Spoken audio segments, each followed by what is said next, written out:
you can get in terms of her kit, in terms of what she does, etc. But, you know, sometimes Bumba makes the character look better.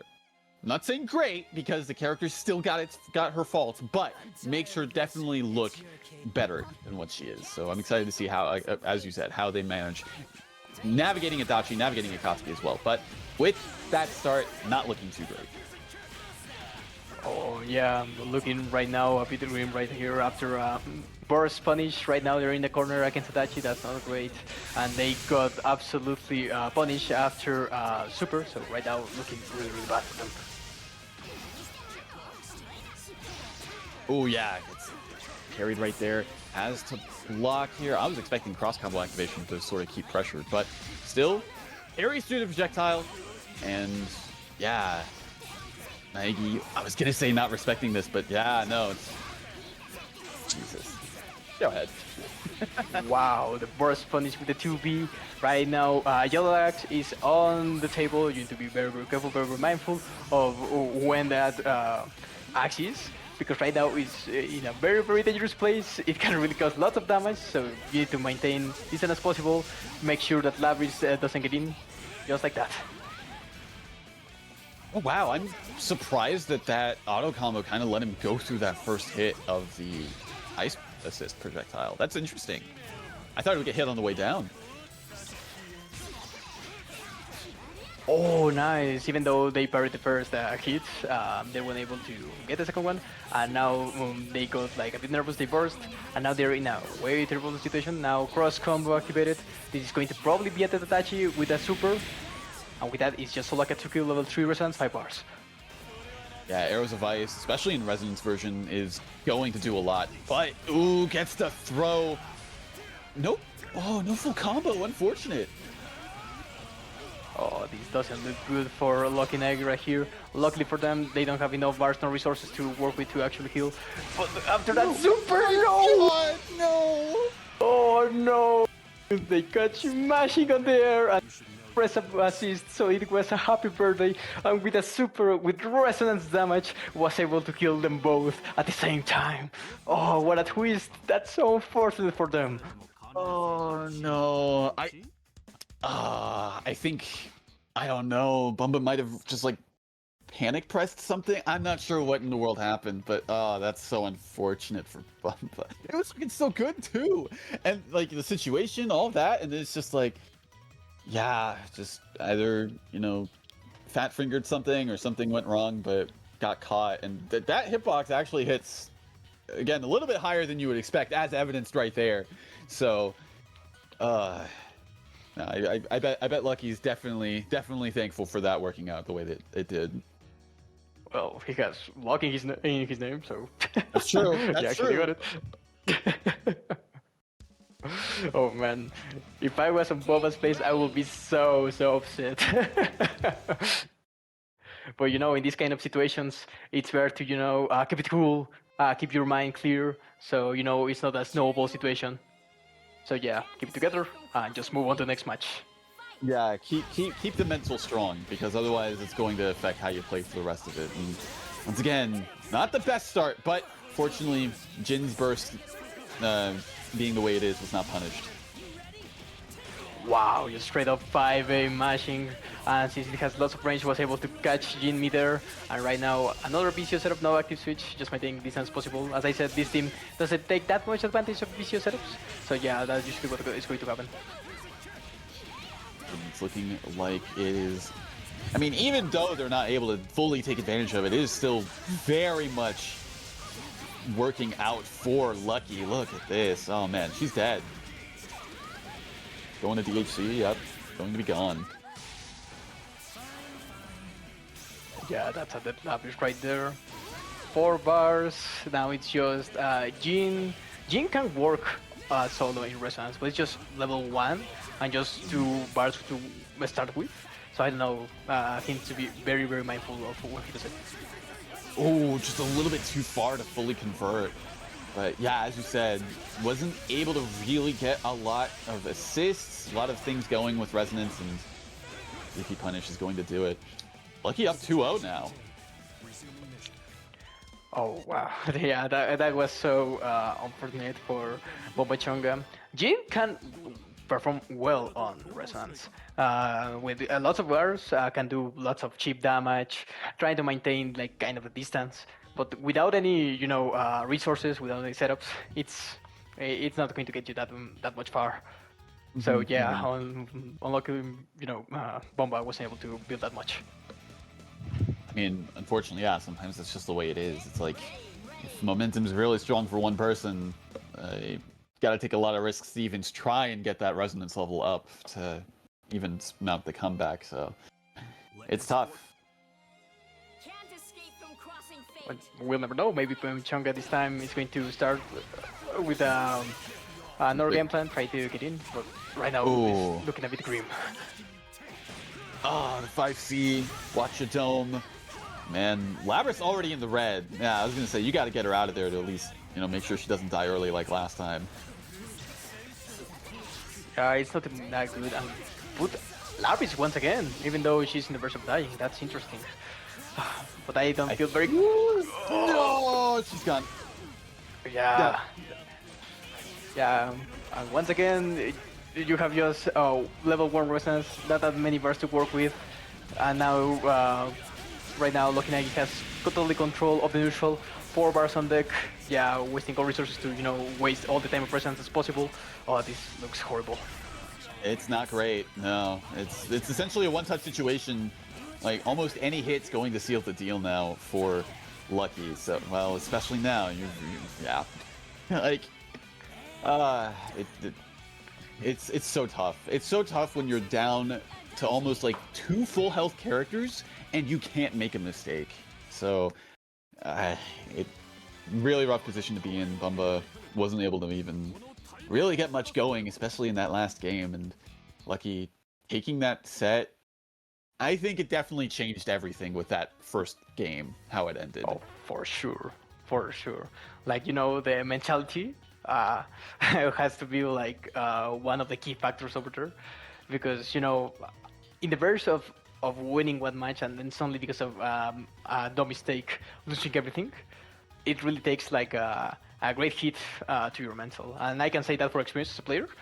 When I am about to win and then I do something stupid and I lose all momentum and then I die, like it's so hard to get back up.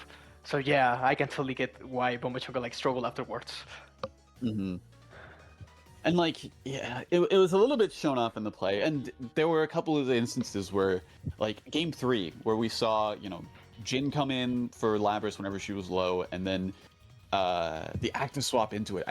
I saw the JC from Bumba, and I'm like, that was meant to be something else. I know that was meant to be like some kind of active swap move to like keep pressure, get a mix up or something, but it was misinput, didn't get anywhere, and yeah, caused her to just go out. So, like little things, little details, just like really started creeping their way in, probably from that first game, like how it finished, and changed how things could have gone for Bumba. So, but again, not to say also that like it was purely because of that. Like Lucky very much had a strong handle of like how to like really keep Bumba from getting their game plan going. Like, because we saw Bumba trying to do like cross-ups a lot with Labrys, especially Labrys. Jin sometimes as well, but like Bumba wasn't.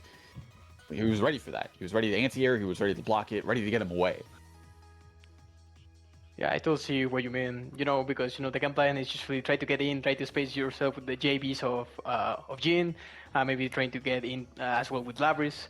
But every time like Bombachonga try to air dash or try to super jump, trying to get something going on. Lucky was ready with an anti-air, maybe run away, do 5P, and then ACO to make it safe. Like maintaining that sweet spot of distance that Adachi needs to get his game plan going. Mm-hmm. So that of course was brutal for him because he wasn't able to build any bar, so Jin couldn't do any supers, nor Labrys could do like X knuckle. So it was very, very tough for Bomba, and Lucky played really well against how to play that against that team. Exactly. Well, Lucky moves on, and we'll be seeing soon. Oh wait, Yeah, soon who he plays against later on. But for now, we're moving into our other match in winners round 1. It's going to be Anima versus Deku. Anima sticking with the robot sisters, Aegis and Labris. Another Labris that we're seeing tonight. But Deku going with a team we've seen from him recently that I don't necessarily approve of, but you know, it is a team. It is a team you can play. 9 Yumi. What happened, man? You were a Yang Ruby player. What happened? I'm going to be honest, I'm not going to sugarcoat it. You're evil. You're turned into an evil man, and I can tell you because I am one of them. You can turn to the bad side. Look at you using Yumi 9. This team is absolutely brutal to face against. One single mistake can bring you to the corner, and an unblockable situation that's a 50-50 between the 50-50. It's so rough. Couldn't have said it better myself. And look, Deku, you're a friend, you're a good buddy.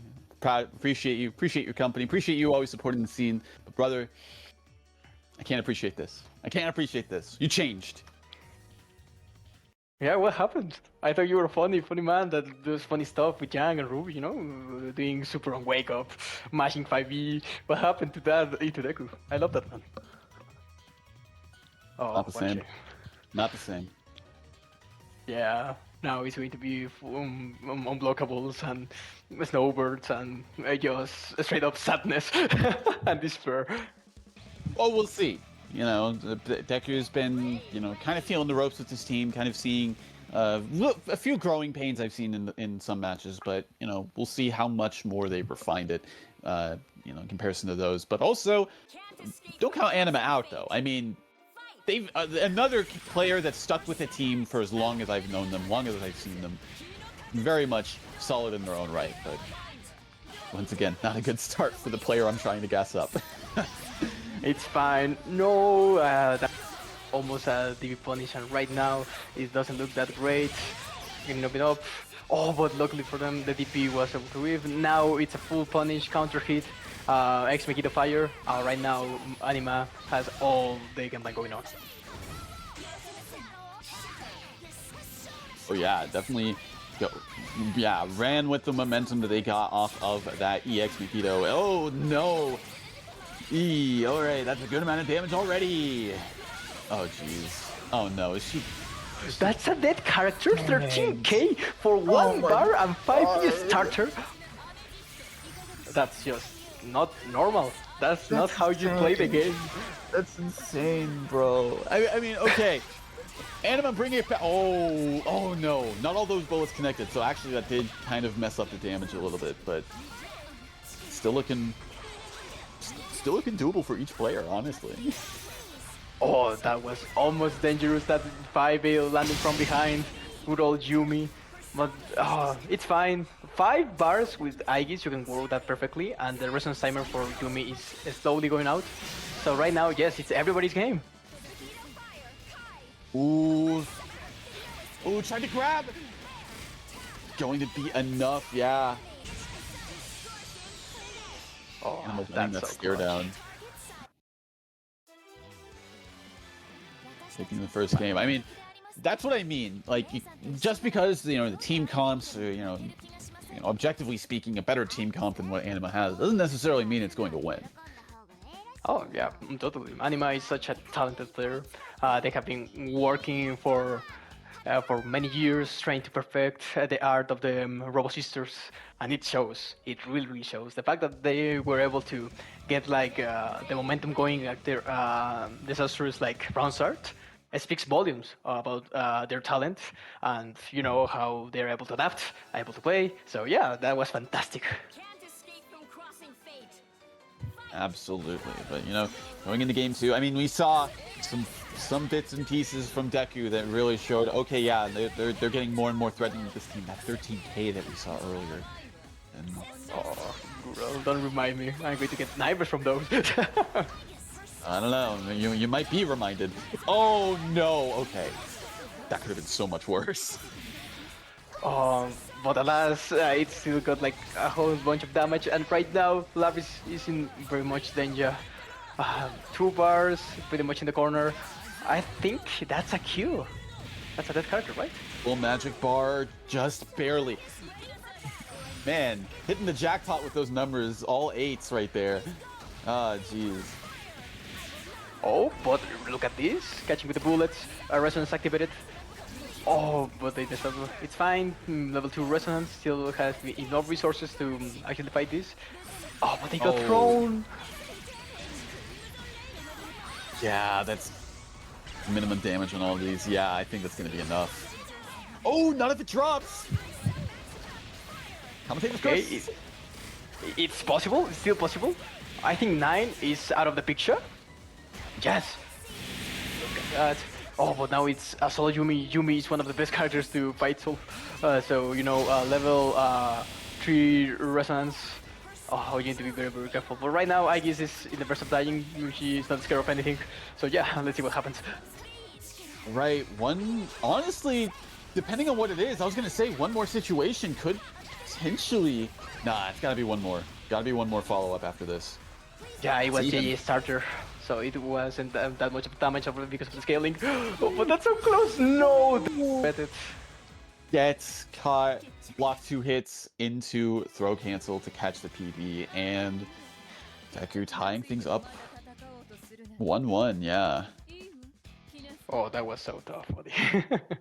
But it was so close though, as well.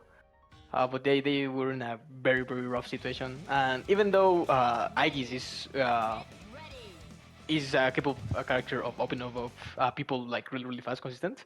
Since you know it's an overhead, the scaling really, really shows. Instead of 1 interaction kill, it was 2. So yeah, that sucked.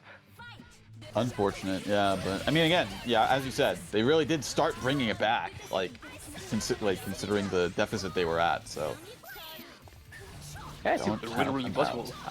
And look at this. Right now, they have with advantage. Lux is on the table. They can still build up the red axe, but still, Itadeku has the distance that you like. Oh, but look at that! Ace knuckles. it's not going through the gap and getting some good momentum, catching the burst as well. So now it is really looking solid. Oh yeah, cross rate to put him in corner. Actually, that's really smart. Okay. They were able to get out of the corner. Oh, but the JC actually connects. Oh, but no goal pick up though. That was a very weird angle they were in. By the overhead, Yumi just barely living through. Had the burst in to save her life, but this... I mean, it's Red Axe right now. I'm pretty sure she's gone. Yes, with DHC. Look at that. Amazing damage. 12k. And a 2A. Nice. Very cool. Oh yeah, no, she's invuln during that, but brave DP, honestly. Okay, yeah, I think they think that Anima, you know, had still that habit of push blocking, but 2 times in a row, nothing happened, and you know, Anima took advantage of it, just straight up punish it. So yeah, well done, Anima. That was amazing. Well done. Well played. Yeah, good patience there because, like, yeah, as you said, it's just like, you know, Deku was trying to catch them doing that again. Like, it worked out for them in the previous game, but in this one, yeah, I think Anima was a lot more aware of, you know, that situation potentially happening again. So, very solid patience, very solid defense from them, and going into game 2 on set point, or game 4 on set point, their second game 1. Yeah, right now we are 2-1 favor Anima, so just. Oh wow. 9 was able to avoid the entirety of 5P. Now Lavish is in the corner against both of the characters. Oh, they messed up. Combo drop. Yep. Combo drop. Spent the 2 meter, but unfortunately did not get anything for it. Still got the momentum going. Oh, 9's the verse of dying right now. Looking very, very good for Anima, but yeah, switching to Yumi. Yeah, safer option. Oh, gets counter poked by the sweep and going to be a decent amount of damage too. Yeah, sandwich situation. That's really good. Yeah, that's... Oh god, she's dead. Yes, she is. I think it was just a Green Axe. Oh, that's huge for Anima. But still, 9 is a very, very strong character on her own. So they need to play a bit safe. But it doesn't matter right now. They got a hit. Oh, get caught low. Yeah, provided this doesn't drop, that's going to be the game. Anima taking the set 3-1. Oh wow, that was just, you know, as we said at the beginning, Anima showing that even though the team they were facing it's absolutely a monster, they were able to, you know, because of their years of experience and their talent, they were able to just overcome it. You know, never count out the Robo Sisters. Indeed, indeed. Yeah, that is going to be Anima moving on. Going to be playing against Sprite Cranberry here in winter semis. And let's see, on the other side, it looks like it's going to be Sonokun versus Lucky Naegi. So that is winter semis lined up and getting things set up for this, well, top 8, you know, it's really 9-person bracket, so really it's almost all figured out except for one, so. It is what it is, man. Yeah. All right, let's see. So yeah, we have winter semis lined up. Should be Sonokun versus Lucky up next.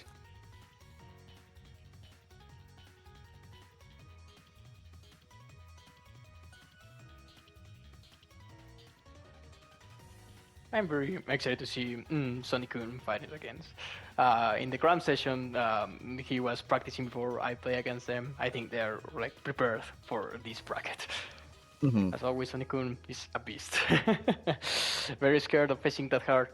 I'm so glad that I am commentating and not playing this time. Yeah, sometimes I'm just like sitting here and being like, man, I do not want to play in this. I'm glad I'm sitting here just watching. Yeah, exactly. It's like, oh, I you know, sometimes I'm like, oh, I got hit. Oh no, I don't like that. Oh, no, that situation, no bueno, no bueno. I totally relate. But you know, it's like a car crash, you know? It's horrible. You feel so bad, but you cannot stop watching. That's crazy, but that's accurate. Yeah, it's our job to commentate. It's our job to watch. Yep, indeed. All right, so yeah. Lucky, once again, coming back on stream is with the Akatsuki Adachi, as we saw before. Sonokun, I mean, if you've been watching online brackets for this game, you know the name. You've seen the gameplay from them as well. Heart S, truly a menace in their own right in terms of how they play and how their results reflect that. So, gonna be tough for Lucky to combat this, but I mean, you know, it's doable. You know, Sonokun's still human. Really?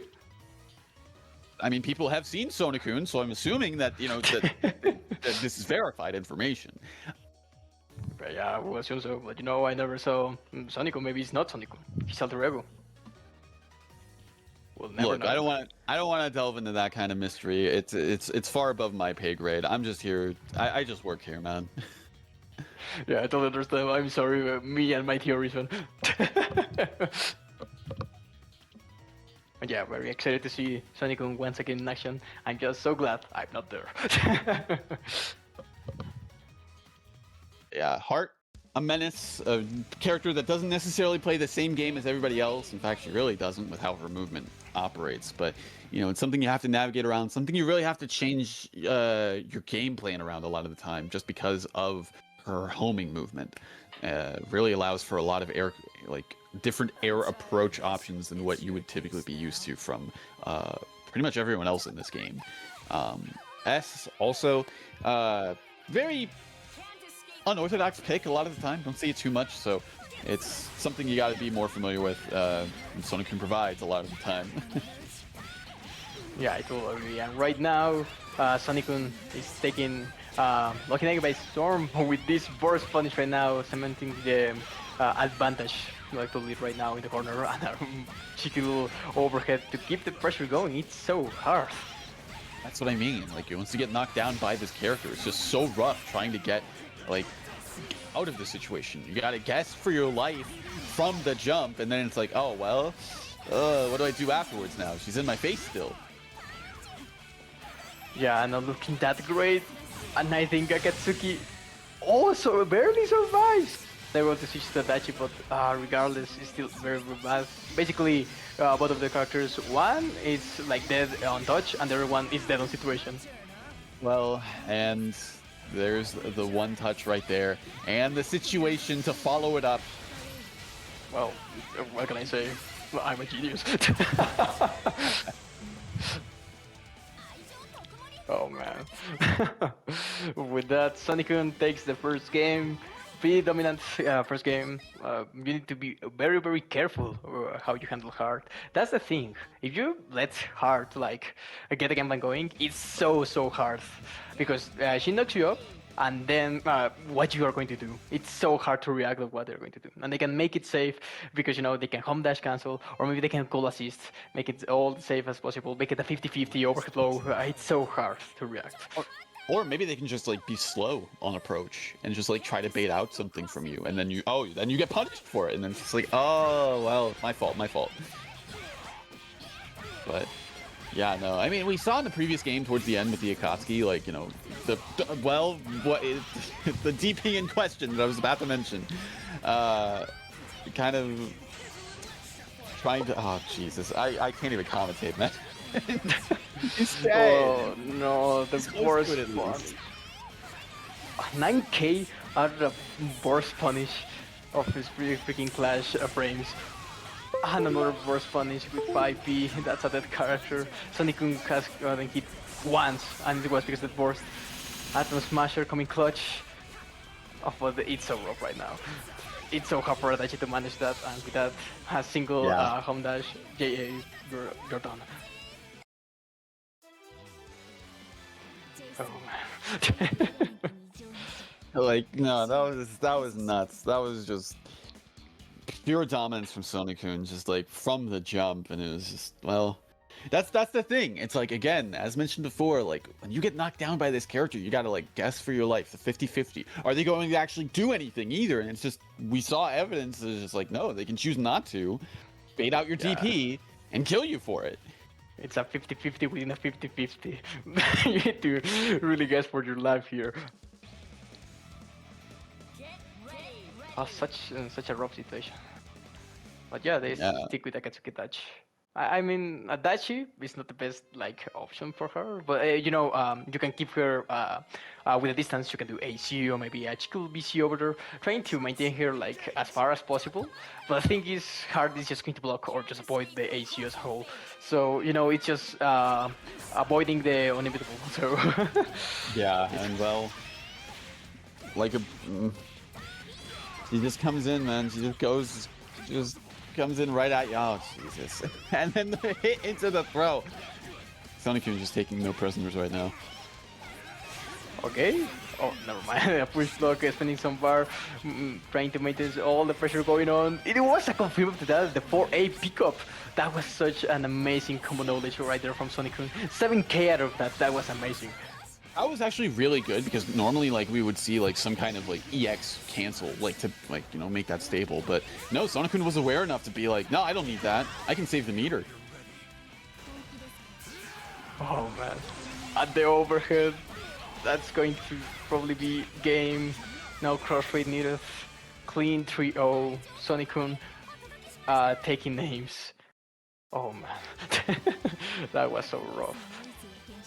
Moving into winners finals already with that too. That's just goes to show just like how dominant they are with the character, dominant with the team really, and just like, no, you can't let that character get started because it's really hard to stop her momentum in the hands of a solid player like that. Yeah, I couldn't agree more. That's what happens. And even though, you know, Hard takes like the spotlight, S also gives so much to Hard. Of course, it's not the best team of her, but for example, the 4P covers lots of Hard's weaknesses, and you know, it can be like a locution for her if she messes up. And also, S on her own, her buttons are actually really great, and they can really close distance as well. They keep pressure from afar, and also the projectiles may not be the best, but also it's just constant pressure just to slowly get in. So yeah, Sonicun really mastered his craft. Absolutely. Couldn't have said it better myself, honestly. So, for sure, for sure. And thus, with that, we will be seeing who Sunkun will face in winners finals. Now, going to be having a winner semis match between Sprite and Anima. Anima, once again, as per usual, rocking the Aegis Labris, and Sprite with Adachi Azrael. I've seen what this team's capable of in the hands of one Guranzan and Bojack as well. So Yeah, it's two of the terrifying. greatest to ever do it. It's terrifying. And yeah, I wouldn't want to play against that team. So good luck, Anima. I actually like playing against this team. But maybe because I'm biased, I really love Neguranzon's gameplay. It's probably one of the best Adachis I have ever seen. And the Astral absolutely. is so freaking cracked. Like, I wouldn't be able to react to that VCO setup right there. And, you know, I have seen Sprite using this team before.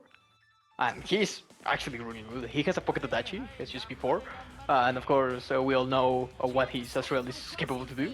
So combining both, it's going to be a disaster, a natural disaster. Oh, geez, kick to the face. Oh no, you're going straight to the corner, and that's an easy 10K right there, bro. Oh no. Oh no! And then the closing the distance, punishing the push block, and now after a punish, a VCO setup, and Astral is on point again. Oh my god, yeah, I tried to be cheeky with it, and it worked out, actually. Oh. What? I guess, what are you doing? You weren't on target, no! Oh, that's so unfortunate for Anima. Look at that red held over there. Right now, Anima is in a very dangerous position. Anima, you have resonance. No, you don't try that. Oh no. Oh man, what happened, bro? What happened that match? That was violence. I mean, that was a natural game. He loves violence, but that was just violence. She kicked the robot in the face and then exploded. Oh, that was so rough. That's the thing with Astral. It's kind of like a Kikiko. The fact that one good button, one great BMP, spend enough resources, takes you to the corner, and then it's so fucking over. 10K, even more if you have more resources. And then you have a partner with Adachi, 5P, 6P, really great. You get the BCO setups trying to maintain, Astral a minute to get in. It's so rough. And oh man, yeah, we're just seeing just oh man. Yeah, no, Sprites definitely put some work into this team. You can definitely see it with how they're piloting it. Oh my god. Is she dead? Yeah, she's dead. She's dead. Oh my god. This was from a low, by the way. Low plus BCO hits, and it still make 9K. Okay, to be fair, Astral's low hurts. Like that low actually does hurt. So that's not necessarily fair for this context, but I understand what you mean. Yeah, but it was after like 6 BCO hits. So even though the low hurts, it's still, I'm surprised it didn't scale that much. Oh my god. Oh my god, dude. That DP. I'm so sorry, Anima. That's a death character.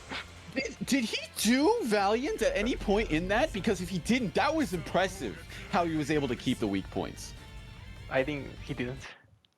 That is insane. No, keeping that consistent with the weak points, because the window for that gets smaller and smaller for each time you do it. That was impressive, actually.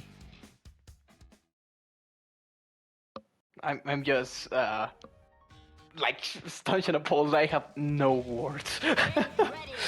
Watching this team is probably one of the. I have seen people like tell me in my face that this team is not that dangerous, and I'm like, bro, isn't because you haven't faced it yourself.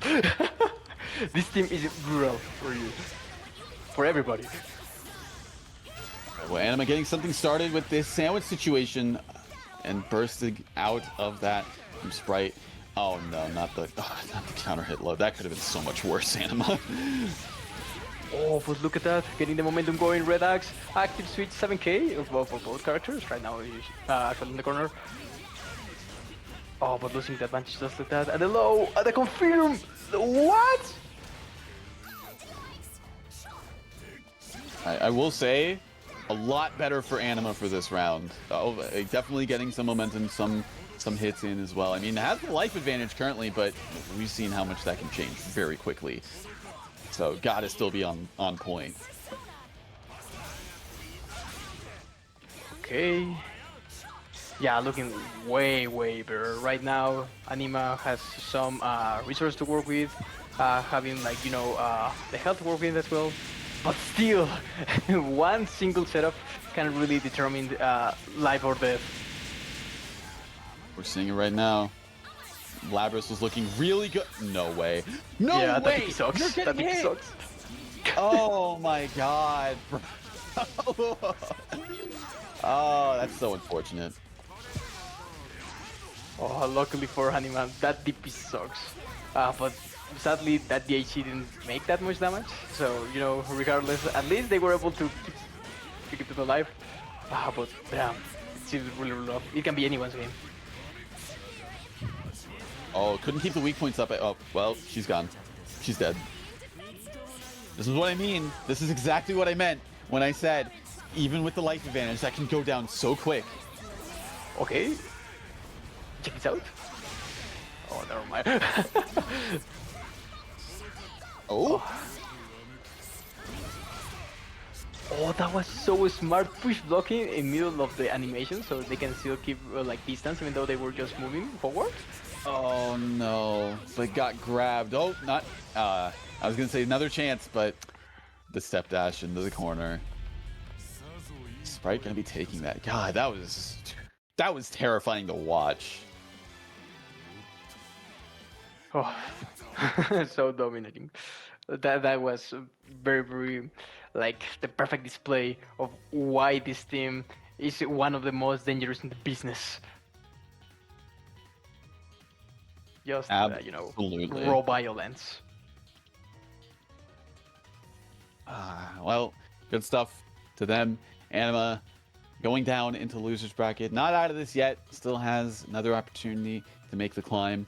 And man, that was just it was going so well, and then it wasn't. And then it was going well, and then it wasn't. We're so back, it's so over. But that's how it is. That's sometimes how it is with this game. Yeah, that's how it is. But hey, it was a good show regardless. Even though it was scary team, Anima never gave up, never gave in, and tried their best shot. They were really close. But the thing is, with this team, they just need one opener, and that's like not pretty much it per se, but it's you are conditioned in a situation that is like very hard to get out of.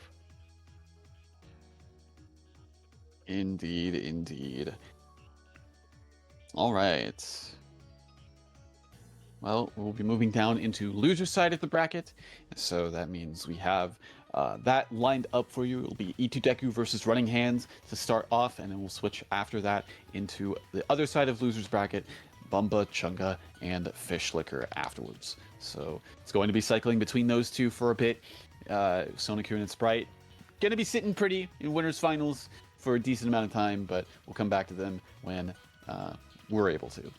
But in the meantime, be sure to go to the Matcherino, !Matcherino, Matcherini, Master Chief, Macchiato, Linguini, all those commands and more. We'll give you the link to the Matcherino page where you can contribute directly to tonight's bracket pot. Top 3 does get paid out. So we already have 2 of those players lined up in terms of who's going to be getting paid out. But, still waiting to see who's going to be number 3, who's going to make that climb to top 3 from these players that are remaining. So, if you want to, contribute, reward these players, give them some support for their efforts tonight, be sure to contribute directly to that Matcherino. Any comment you make with your contribution, I will read out loud live on stream, so long as it's not something that'll get me canceled. Speaking of, we do have a contribution from one Nepgear with the comment, "We should all take a moment to appreciate 9. my sorceress, my queen, especially for the fact that she equipped herself with ballistics too. I see the RE4 reference there. All right. It's a little rude. Don't know what those have to do with her standing, but you know, Nepgear, if you're hearing that, I'm picking up what you're putting down.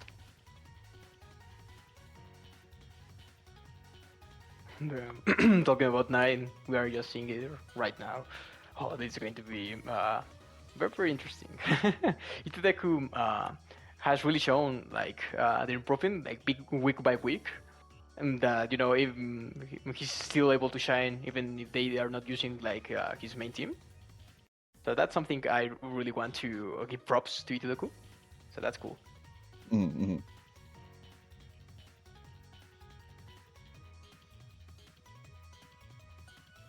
All right, let's see. So, yeah, just waiting on Hands to join. I remember, I think Hands was a Ragna player, if I remember correctly? Kurogane player. Kurogane, okay. Yeah, close enough. wrong blood edge, my bad, my bad. Exactly. Yeah, there you go. I see. Oh, Kuro Susan, okay, so they want to kill you, got it. I understand. Actually, I'm surprised seeing Susanoo, because they usually play like Akatsuki or Akihiko, pair up with the Kurogane. So maybe they're trying something new. Mm-hmm. But yeah, this team is pretty much, you know, one hit vibe. Yeah, pretty much. Okay, it's not impossible. It's facing against Yumi 9, so it's basically the same. But see, the thing is though, you do have to play neutral to at least get the hit, which I'm not gonna say it's undoable, but against this team that you're playing against with Kuro Susan and the buttons that Kuro Susan has, sometimes it can be rough. Sometimes it can be a little bit rough. Oh yeah, I totally agree. Let's just you know, hope 4P is able to reach heavens.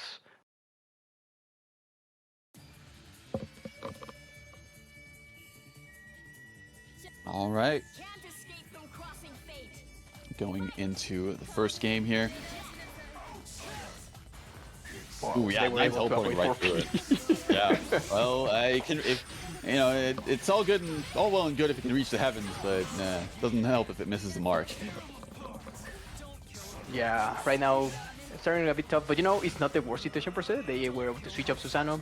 Now they have an auto point and to play neutral, but yeah, the thing is, 9 Yumi doesn't play the same neutral as you do, as we all do, so yeah, it's tough. Exactly, and you know, see the teleport right there. Just kind of bullying a little bit in terms of like, you know, the movement and all that. Oh. Almost killing, but luckily for them, they were able to save an auto. Oh, they were trying to do something cheeky there with a throw, but at the end they got the kill. I mean, I'd still say that was cheeky. I'm not gonna lie. Like, you know, running up, whipping the throw into immediate DP, that's ballsy against Susan. Like, you should have died for that. Oh no! Oh, no punish.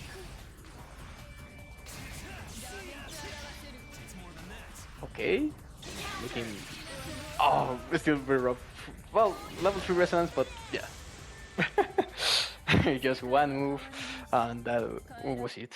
But yeah, that was the thing.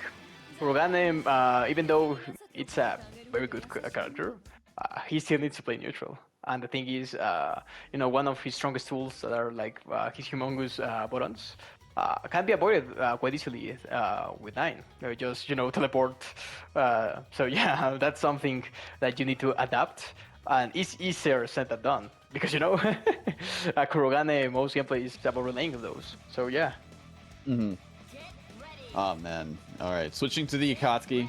I'd say probably for the better, because Susanoo wasn't honestly doing too much there, and Akatsuki does have some ways of kind of getting around things that 9 usually does, so we'll have to see how Hands utilizes that. Unfortunately, Yeah, still suffers from stubby buttons. Yeah, exactly. With now Akatsuki, you know, you can avoid the unblockable, I guess, with the DP. avoid some of the things going on. But right now I'm not seeing any of those. Right now Akatsuki is in the verse of life and death. But luckily for them, they were able to manage to get out of the situation. But you need to get out of there ASAP. Oh, that was really good, actually. I'm surprised that the 4P was active enough because of the fact that it hit the assist. So, okay, yeah, that's exactly what Hands needed. Oh, but still really tough. Looking at the Akatsuki's health, they are not able to, call up assist that much often because, you can kill Akatsuki basically with any move. But yeah. Oh my god. I understand what Hands was trying to go for with that Phantom Pain, but that's so unfortunate that it didn't work out for them. Oh wow. Trying to go for something there. Nothing happened at the end. 9 looking extremely close to dying. But regardless, they get one touch. Oh, but they mess up the combo. A bit too far. Ooh. Oh no.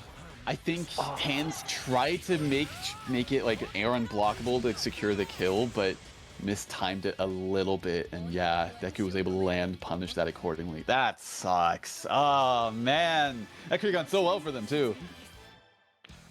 Oh, that's so rough. I actually thought they were like also like airborne, because I saw like a tiny bit, but yeah, it wasn't that high in the air. Oh, that was so unfortunate. If that actually landed, that would be so genius. Maintaining the momentum with the 5P, maintaining them blocking and then TP. That would have killed 9 and they will leave solo Yumi, and Yumi wasn't that healthy. Oh, that's such a shame.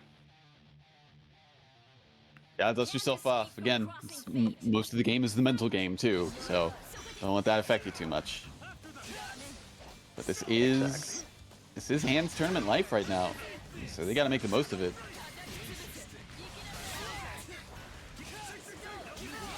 Okay, switching back to Akatsuki, getting some hits, but at the end they were able to get out of the situation. Oh, just 9 avoiding everything that Running Hands is throwing them. It's so tough. Oh, tried to go for... I don't know what they... Probably a misinput or something along those lines, but still. Yeah, unfortunate. And lost the corner for that. Okay, gaining some momentum back. That was kind of weird, maybe to just set up the sandwich. Oh, yeah, nice! The ping. The ping to avoid the 5B, and now they got advantage. But regardless, Akatsuki's so low on health, and now he's dead. So unfortunate. If they were ready for that 5A, they could have definitely killed the Yumi. Well, I mean, they killed her now, so... Better late than never, I guess. Oh, nice Phantom Pain out of nowhere! And with that, I think the super cancel, and that should be a good character. Keep it simple, nice and easy. 10k right there. No need for anything flashy or anything like that. Hands getting one on the board, staying alive in this set. Oh, that was so clutch. That Phantom Pain was amazing. Very hard to react, especially since, it wasn't resonance. So yeah, pretty much. And great combo knowledge. They were able to get just 10k, just for that. That was nice.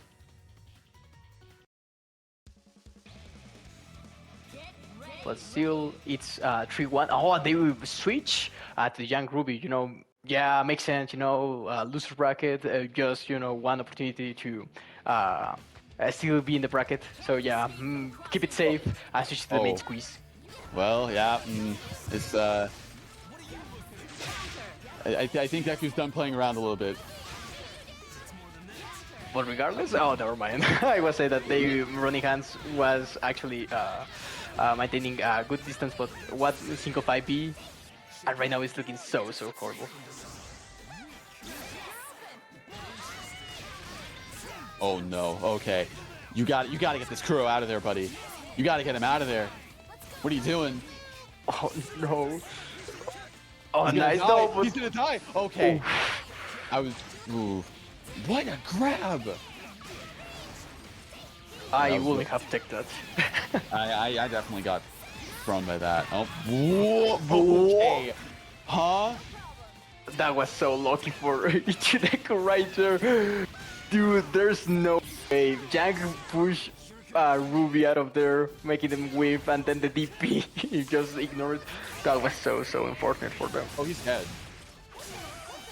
And they doubled them. Oh, no. Bro, what are you doing? What are you doing? Yeah, Hold on. they were styling on them. The active swap throw and Yang corrected herself because of that from that PB. That was crazy. That was nuts. Like visually, that looked really stupid, but that was actually really smart from them. Dude, they say enough games. No, Mr. Nice Guy. They switch to the main squeeze. They dab on them, emote on them, and just like that, they just got the set. Damn. Good stuff with you guys. Amazing show. Yep, that's the power of the main squeeze right there. Damn. Like you definitely saw how comfortable Deku was with that team, more so than Yumi 9. But I mean, again, not to say that they weren't comfortable with that either. You could definitely see a lot more improvement from that. But no, definitely for sure, the Yang Ruby was very, very still up to par. Yeah, totally. Because he has more experience to deal with certain situations. Since Yumi 9 is something new for them, it's way easier to just go to your team that you already know how to do with those, rather than to just learn on the go.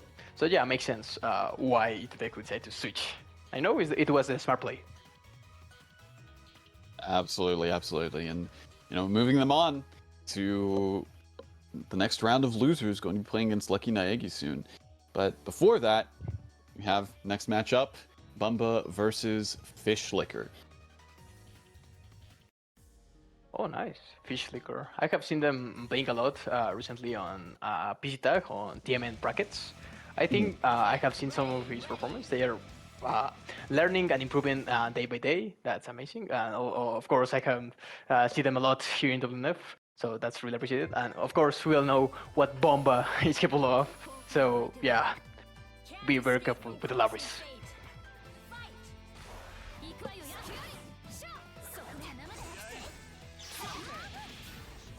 Yeah, getting things started here. Oh, well.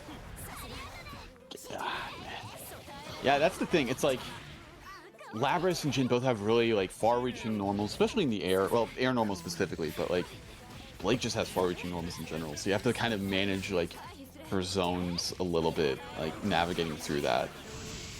It looks like Bumba's working that out. Oh, okay. They were able to get that burst. Luckily for them, that 5B was almost very scary for Jin.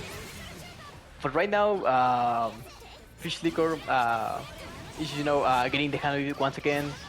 Actually getting some hits, trying to maintain, the advantage going. That's cool. Ooh, the command grab. Not quite gonna kill. Not in semblance, so can't follow that up. Ooh, but no punish on the burst either. Burst. Oh, but since it's the burst is different, they were able to avoid any sort of punish. Right now, the reigning supreme. Oh, but they weren't able to confirm the super and then kill Jin. Oh, just out of range of that. That's unfortunate. Yeah, that's so important. That actually could just determine the future of this match, but it doesn't matter. At the end, Labris was able to, die, and with a nice 5B, was able to, get in Jin's zone and just punch him. For a second, I thought, before with the first EX Firecracker, I thought that Fish actually happy birthday Bumba's team, and I was like, oh, is that dead for both? That no, Labris did body block, but I mean, making use of that EX projectile actually really did work out for them because it killed the character and then gave them the frames necessary, the advantage necessary enough to really clutch that out at the end. Yeah, that move is so clutch. It's amazing for approaching, amazing in neutral, and of course, it can be good for starters as well.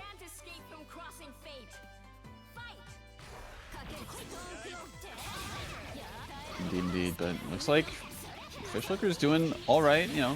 Decent start. Fortunately, he falls out of that combo too. Oh, but Blake lacks of damage. She has on range and on mix. So right now, Bomba Choga really needs to be very, very careful of what they can do because she can arrange both of her characters. Indeed. Yeah, fortunately, Bumba was not super punished for that DP, but you know, gotta be careful about how you do those because you know sometimes it hasn't worked out. So, and you know, as you said, Yang definitely not lacking in damage. Oh, nice. Trying to get the momentum back to Bomba. Oh, but Semblance is activated. Switching back to Blake. That's actually very, very smart. Trying to kill off Jank a bit. You know, trying to poke with your normals, but I think they are vaccinated a bit. Lots of 5Bs and JBs.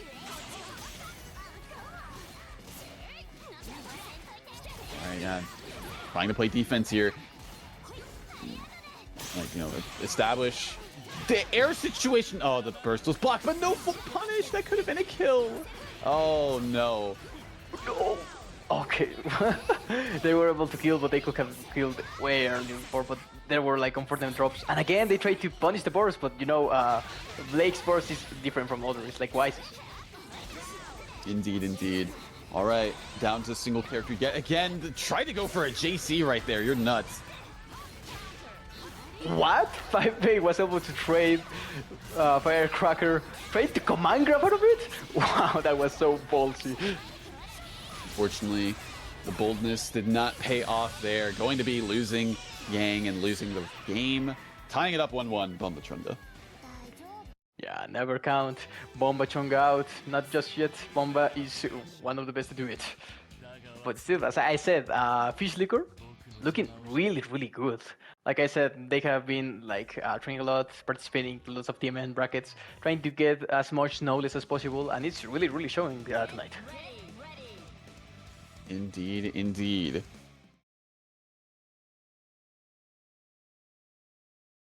I heard a ding. Is that you, Mito? Indeed, it was me. Hi. Hello, hello. Really sorry about that. Work is definitely the thing of all time. But I'm here, and I'm looking forward to watching matches. I see where everyone is. Yes. Are you in the room, by the way? Yeah, I'm watching. Okay, all right. I'll leave it to you two then. Good luck. Perfect. So what have I missed so far, Sykes? Fill me in. First of all, welcome in, Mitro. I was expecting you. I'm so very, very happy right now. But yes, right now we are on loser side of the bracket. Right now we are watching Bomba Chunga against Fish Lika. Right now we are tied 1-1. And yeah, last game won Bomba in a very close set. Yeah, right now we are just watching that. Sounds about right. I did not know Fish for Blade with a sequence of memories. I dare ask that about things. Because I know they won't play the same. But if one doesn't surprise me. These two are very similar in how they play to each other, and it seems like that's kind of just applying the same way here. With the Labyrinth potentially going to be getting a kill, not even having to spend the meter, just going to go straight for the cross raid. Yeah, the Red Axe absolutely just destroys, and after, of course, the cross raid making lots of damage. Oh, but you need to really, really be mindful of when you use your Red Axe, and that really shows. Yeah, absolutely. I think something that a lot of Labyrinth players have slowly been getting better at is optimizing when they use the Axe meter in combos, so that they don't end up spending it prematurely with it and like waste it, so that they can have more kill potential later. But it doesn't seem like it's going to be mattering too much, because right after a push block Toga is going to be the end of this game 3, and we're going to be honestly looking pretty strong from Bumba there.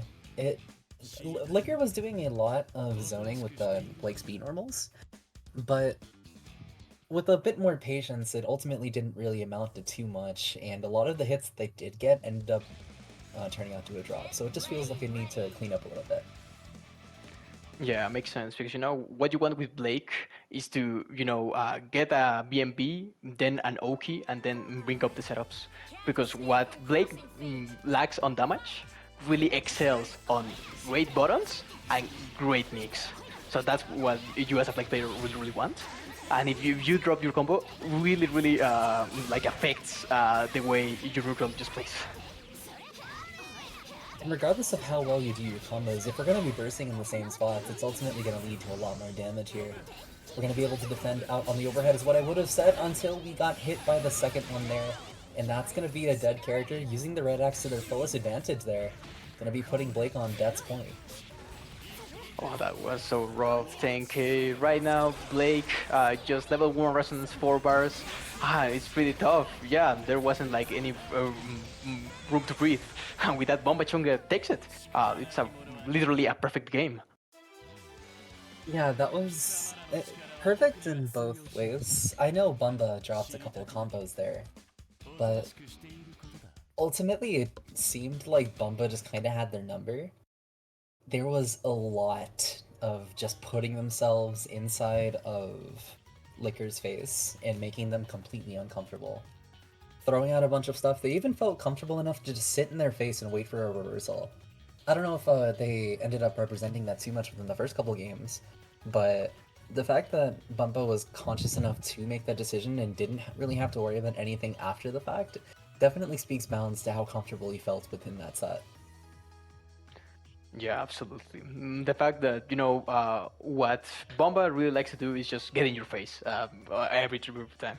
Because that's like the zone they want to be. Just overwhelming pressure with your great normals, really, really fast buttons. And, you know, Blake, even though you can, you know, push block 5B, you don't have like the best TP, you don't have any anti-air. And, you know, even regardless if you like that push block kind of options, it can be like nullified very, very easily if you have like the matchup knowledge. And you know, every time they try to do like something like that, at the end, they got punished by it. So yeah, it really shows how Bomba Chunga was just ready for it. Yeah, absolutely. The lack of a good anti-air is definitely something that Blake doesn't have too much of. And I think that's a similarity she shares with another character we're seeing on the screen right now, Nikotsuki. And honestly, I don't know if that's going to play too much into the matchup here, because you're not really anti-airing either of these characters, right? Because 9 is so difficult to even try and pin down, especially with the slow button, that you really have to start approaching her there. Whereas Yumi, her buttons are so quick that I don't think you're ever realistically pressing a slow anti-air like that. So I'm definitely curious to understand how Naegi tends to go about navigating the neutral here. Because 9 has a very demanding presence. Anywhere she stands, you're not going to feel comfortable whatsoever. Especially if you're not a character that is able to whiff punish 5B or like represent anything from the ranges at which she would want to stand. And if Ryazo's anything to go off of, this team is definitely very good at forcing their turn, regardless of how many resources they have to spend, because you just know if you get that one good hit, it's basically over. Which I do think Akatsuki was a good choice for, because he's one of the few characters you cannot unblockable. So, the Okizeme is going to have to be a little more nuanced. Yeah, absolutely. But the thing is also, they're using Adachi. Adachi is one of the characters that really struggles against 9. Since 9 is one of the few that really can avoid all the campaign that Adachi really wants to do. Avoid the BCOs, the ACOs, all those kind of setups. They don't have like resources to actually get in. So it's so hard for Adachi to get like the game plan. And now you pair it up with the Katsuki that struggles on with. But we don't know. Maybe they're able to adapt, just like we've seen right now.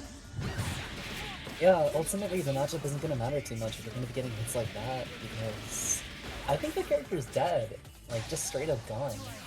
Yes, with the DHC, 4 bars, it's going to be like 12k. Yeah, no, absolutely. I love the choice of routing from Naegi there too.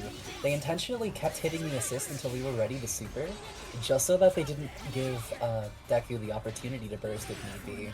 But it doesn't look like Deku's too deterred by that, because we're going to be going straight into this throw combo here. Probably going to be catching out straight into the super?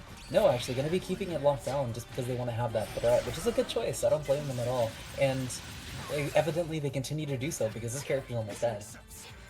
Get that, like it was like 3 resets in a row.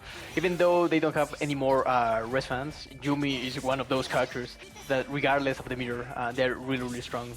They really control the neutral in perfection with his great buttons, really, really fast. And of course, the projectiles are pretty much like amazing.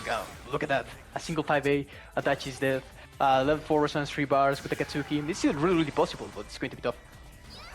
This is a one-hit situation for both people, and with the way Deku's been navigating, you could really see the Ruby in this Yumi. They have been throwing out a bunch of projectiles in order to delay their landing just that tiny bit.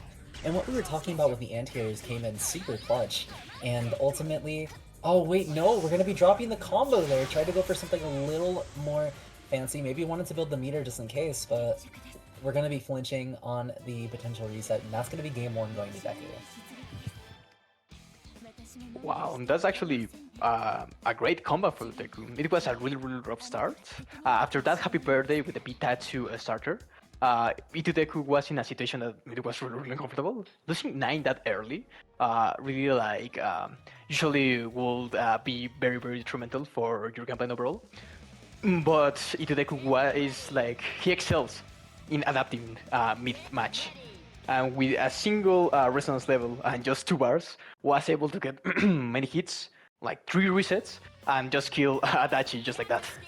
So yeah, Itu Deku really showing how he's so talented. If playing Ruby teaches you anything, aside from movement, it would be learning how to scramble.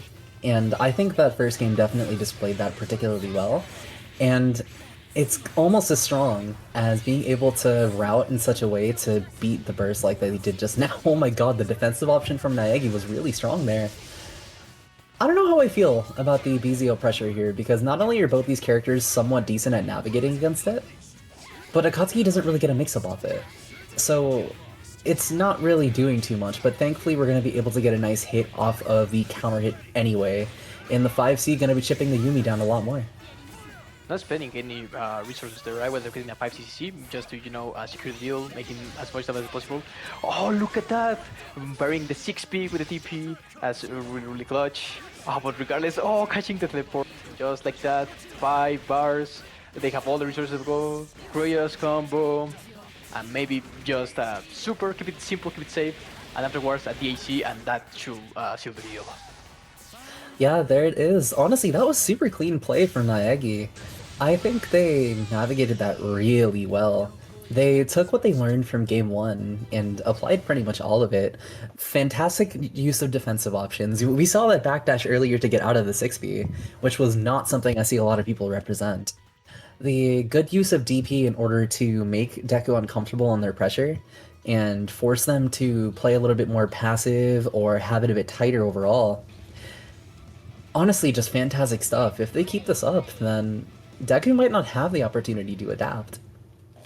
But we will never know, because he just switched to the main squeeze. Ruby Young, they're done playing games. Now they're just using the main team. Let's see if Lucky is able to adapt.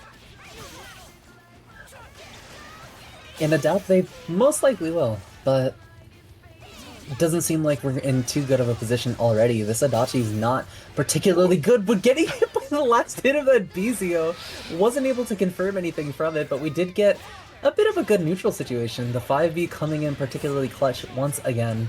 Gonna be carrying all the way to the corner here. Not quite going for Okizeme, maybe he was a little too scared of that. What a 5B, by the way. I noticed that, like, Akatsuki players are really good at placing that normal. But not gonna matter too much if we're gonna be getting burst baited like that. I think this is guess for character. Yeah, pretty much. Oh, look at that, they were able to block the JCC. Oh, that was very, very risky, using the 3 moves to the 5B, even though there was like a gap. Oh yeah, designed to save Adachi for later, burst, punish, and now Akatsuki is getting all the hits. It's not going to be the character, but regardless they're in a very tough situation. Cross up, Samus activated, and that should be probably the character if they don't save it. Yes. That was really good routing from Deku too. Even if that... Oh god. Even if that... Oh wait, what? Really? What happened? Yeah, I think they hesitated. I think they thought that maybe Deku was going for a DHC, maybe they thought they were too far away to punish, maybe they were scared of, Ruby shenanigans. So they hesitated, and just actually cost the match. Yeah, that's super unfortunate on Naegi's part, because they made the right decision popping Resonance there, because Deku is definitely a notorious RPSer. So being able to just represent something safe there was definitely the correct choice. But if we're not able to properly, deal with it on defense, then ultimately I'm not sure how much of a difference it's going to make.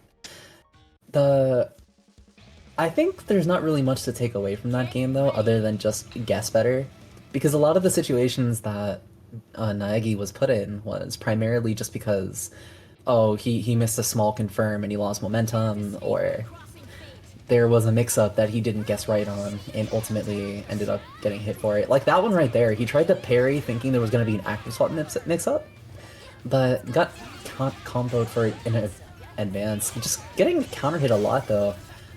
Neither character with too many resources at the moment. Oh, look at that 5A counter hit. Oh, they went for like a shorter route that I was expecting. Sure, you have like the hit riser buff, but you could actually get like more movement, right, to go to the corner. But regardless, right now, Lucky is able to just get in once again all the pressure. And look at that, once again, the TP showing what you have just said. Oh, so right now it's just really tough for them. Yeah, there it is. Just playing, you know, the usual Deku thing. Oh, getting a lucky break though. Not going to be able to punish the burst and giving Naegi a bit more of a chance to play the neutral here. Granted, this is Ruby neutral with a very healthy Yang in the back, but with good defensive reversals like that, it's going to make a huge difference. Yeah, probably tried to do a delay 2-1-4A to maybe catch the normal there, but didn't quite get it in the way that they wanted to. Card cancel super? No, didn't kill the character! Gonna be leaving this Akatsuki on the screen. No, tried to frame trap with the 2-1-4, and this is gonna be a solo Itachi. Oh, level 2 resonance, 4 bars. And look at that rate. Oh, Atom Smasher probably? No. Right now, yeah, it was unblockable. They are still in the animation of the super. Keep following it up. Luckily for them, they don't have any more resources to follow it up. So right now they just need to guess correctly. Oh, but they mashed in the pressure. They were safe because of the 5P. Oh, that wasn't very, very wise. With that, Lucky Nagi lost the set after pretty much a smart switch of teams of Fate Duke. Definitely, yeah. I wasn't particularly sure of the team swap at first because Nine Yumi is definitely like a better matchup into this, but I guess I underestimated the comfort factor when it comes to, you know, just playing the characters that you're most used to. And you could definitely tell in terms of how comfortable they were playing because the mix-ups that they were doing look so much more fluid. Yeah, a lot of it was something you could like react to or just like understand what the situation is and guess better. But being put into it so many times, you can only guess right like most of the time if you're informed. Just being in bad situations like that so often is definitely not where you want to be, especially against Deku, who is the king of scrambles. So good stuff to Deku for continuing, and honestly good stuff to Naegi as well for putting up such a good fight. I definitely think you've been improving a lot, and I look forward to seeing you continue to do so. Absolutely. And now, still on losers quarterfinals, we have Anima and Bombachanga. Both of these players very, very talented on their own. We are seeing actually the Labris mirror, and that's something you don't see every day. So yeah, we are the lucky ones right now. So yeah, Bombachanga, as I said many times before on the stream, very talented player. One of the next big stars here in the BBTAG community competition. They have achieved pretty like huge improvements, great achievements overall. So yeah, I'm very happy that even though Jean Labris on paper wouldn't be capable of doing the stuff that Bomba does, he just doesn't care. And of course, Anima, athlete as well, perfectioning their craft through years and years for the love of the characters as well. So yeah, I'm very, very happy to see both of these amazing players facing each other. I feel like every time Anima and Bumba are on the stream simultaneously, we make this comment about seeing Labris, and it's like, how many times are we gonna do it before it stops being like the actual observation? You've seen these two players play these characters so many times. They're not uncommon anymore, I don't think, and especially with the two that have been regulars here. I think they fought in WNF like 7 or 8 times at this point. But honestly, off to a good start already, so it definitely shows. Okay, looking really, really strong right now for Bombachanga and building up some of the Axe Mirror, like Samara right now, they were able to, get some momentum back with Anima. But regardless, right now it's just trying to get in as fast as possible, just throwing out random aerials, random 6Ps, just trying to get in as fast as possible. Yeah, no, both of them want to be in their face almost immediately. And it looks like they're both just trying to really move around the screen. I love the choice of Toga there. Doesn't want to have to deal with the assist. Went straight back to the Labyrinth, surprisingly, despite the low health. Oh yeah, gonna get caught by the 6P there. Tried to... I honestly don't know what Bunda tried to do there. But it didn't really matter. Gonna be swapping into the slightly healthier character. And trying to make something of it. 4 bars on the deck. That could be a dead character. Yeah, there it is. 7k, wow, that was amazing. Level 4 Resonance, 1 bar. Labyrinth is not like the best character for soloing. But Anima doesn't have like much healthy characters. Pretty much is one situation that they are both dead. Oh, but luckily for Anima, it was a well-spaced 5B, actually hitting like the last tick without taking the first game. Yeah, there it is. Good stuff to Anima on that one. I think when it comes to this matchup of players in particular, the coolest thing about it is that we get to see how a character like Labrys gets to be played in different ways. And that cannot be exemplified more than what we just saw right there. Whereas Bumba is very reliant on just using their assist to close the gap and using Labrys' good normals. Anima just kind of runs at you. They're very willing to throw out a bunch of chain knuckles and just make you uncomfortable in any range, and I think it's very interesting seeing how they both clash with one another, but if Bumba's not going to be able to keep up with the pace that Anima just showed, it might be a little bit too close to call. Oh, this is a great start right now for Anima. Just 5k, all getting below, punishing the burst, and now we are going straight to the corner. Spending some bar, yeah, so you switch back to Labrys and look at that 7k. That was such an amazing combo knowledge. I see a lot of Labrys players doing the 8 auto combos in Ender. I have to wonder how strong. Oh, the Bomba Chunga classic. Fucking neutral tech mash. He has definitely coined that. That is like his thing. Nobody does it more like this guy. We need one of those, there will never ever be this player videos just for Chunga in that shit, dude. But yeah, no, Anima's claiming the momentum once again, gonna be gonna be slipping back into the Labrys and not quite killing the character. Hey, heck you, okay? No, you gotta go. I'm sending you to the Shadow Realm. Perish. Sorry.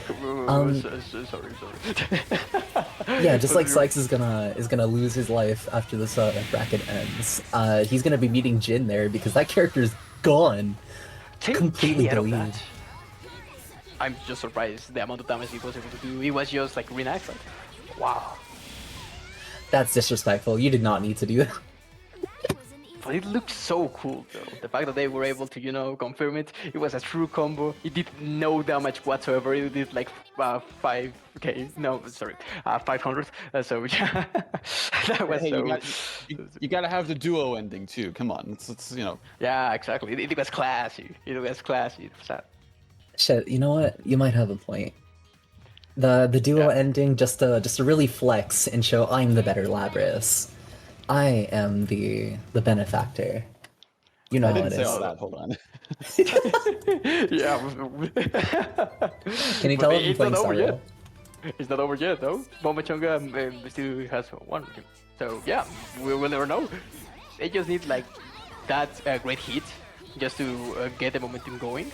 And I think Bomba is pretty much can be very overwhelming. What are you doing? When it comes like face to face to you. So yeah. Yeah, honestly, super interesting interactions between both players there.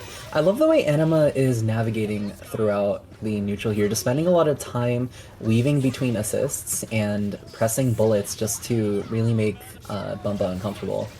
Gonna be trying to bait the burst there. Ooh, nice cross-up on the JC. Gonna be getting a nice full combo and getting the Labrys into, letting the Jin heal a little bit.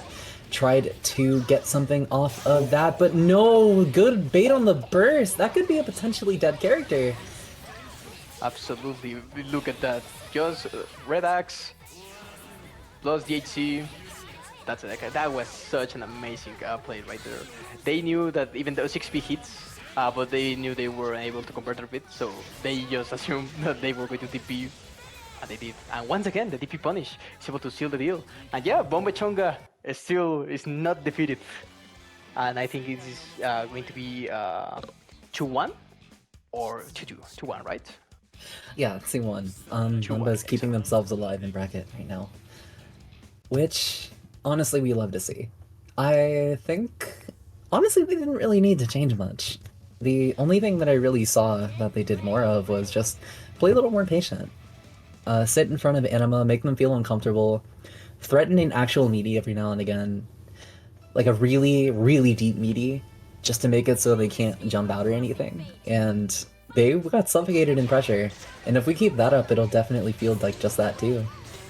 If we have defense to back it up as well, the JA just coming in so clutch for Anima here. So many free hits on the neutral situations just because we have that fast overhead.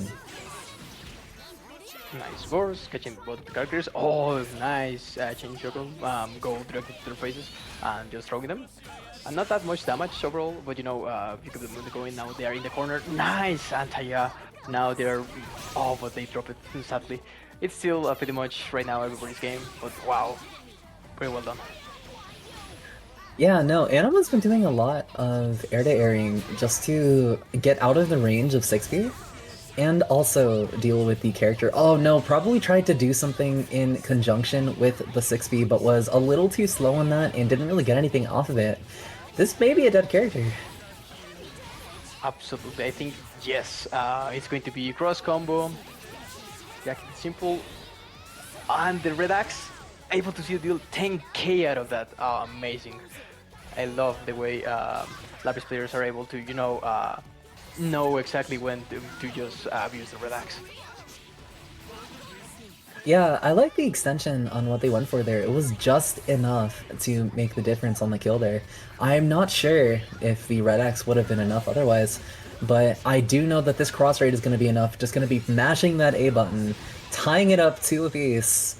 Bumbachunga looking really good in that fourth game. Wow, game 5 just like that. Right now it's everybody set. Both of them, holding for their lives. So yeah, let's see. This switch of gameplay in the Bombachonga of playing more defensively, more patient, has like paying off, like absolutely. Lots of baits. They keep it like more simple when it comes to the guard, less oppressive when it comes to just overwhelming with random bottoms and random assists. But regardless, it's still like really good game plan.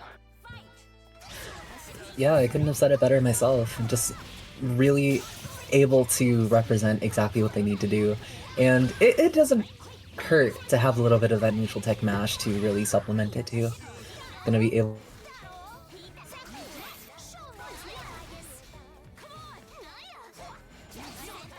to be the push block, putting in a lot of work here. Oh no, the 6B actually knocking them out of the combo. This is huge. Happy birthday. That could be dead character. No, we got reset. Oh, no, it was a reset. Red Axe, and it wouldn't be needed, but regardless, no, it was going to hit the second character.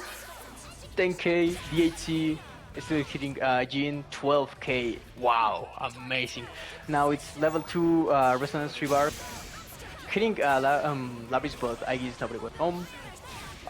Yeah, it's really tough. They were in a tough situation. Make it a fire, and that should be it.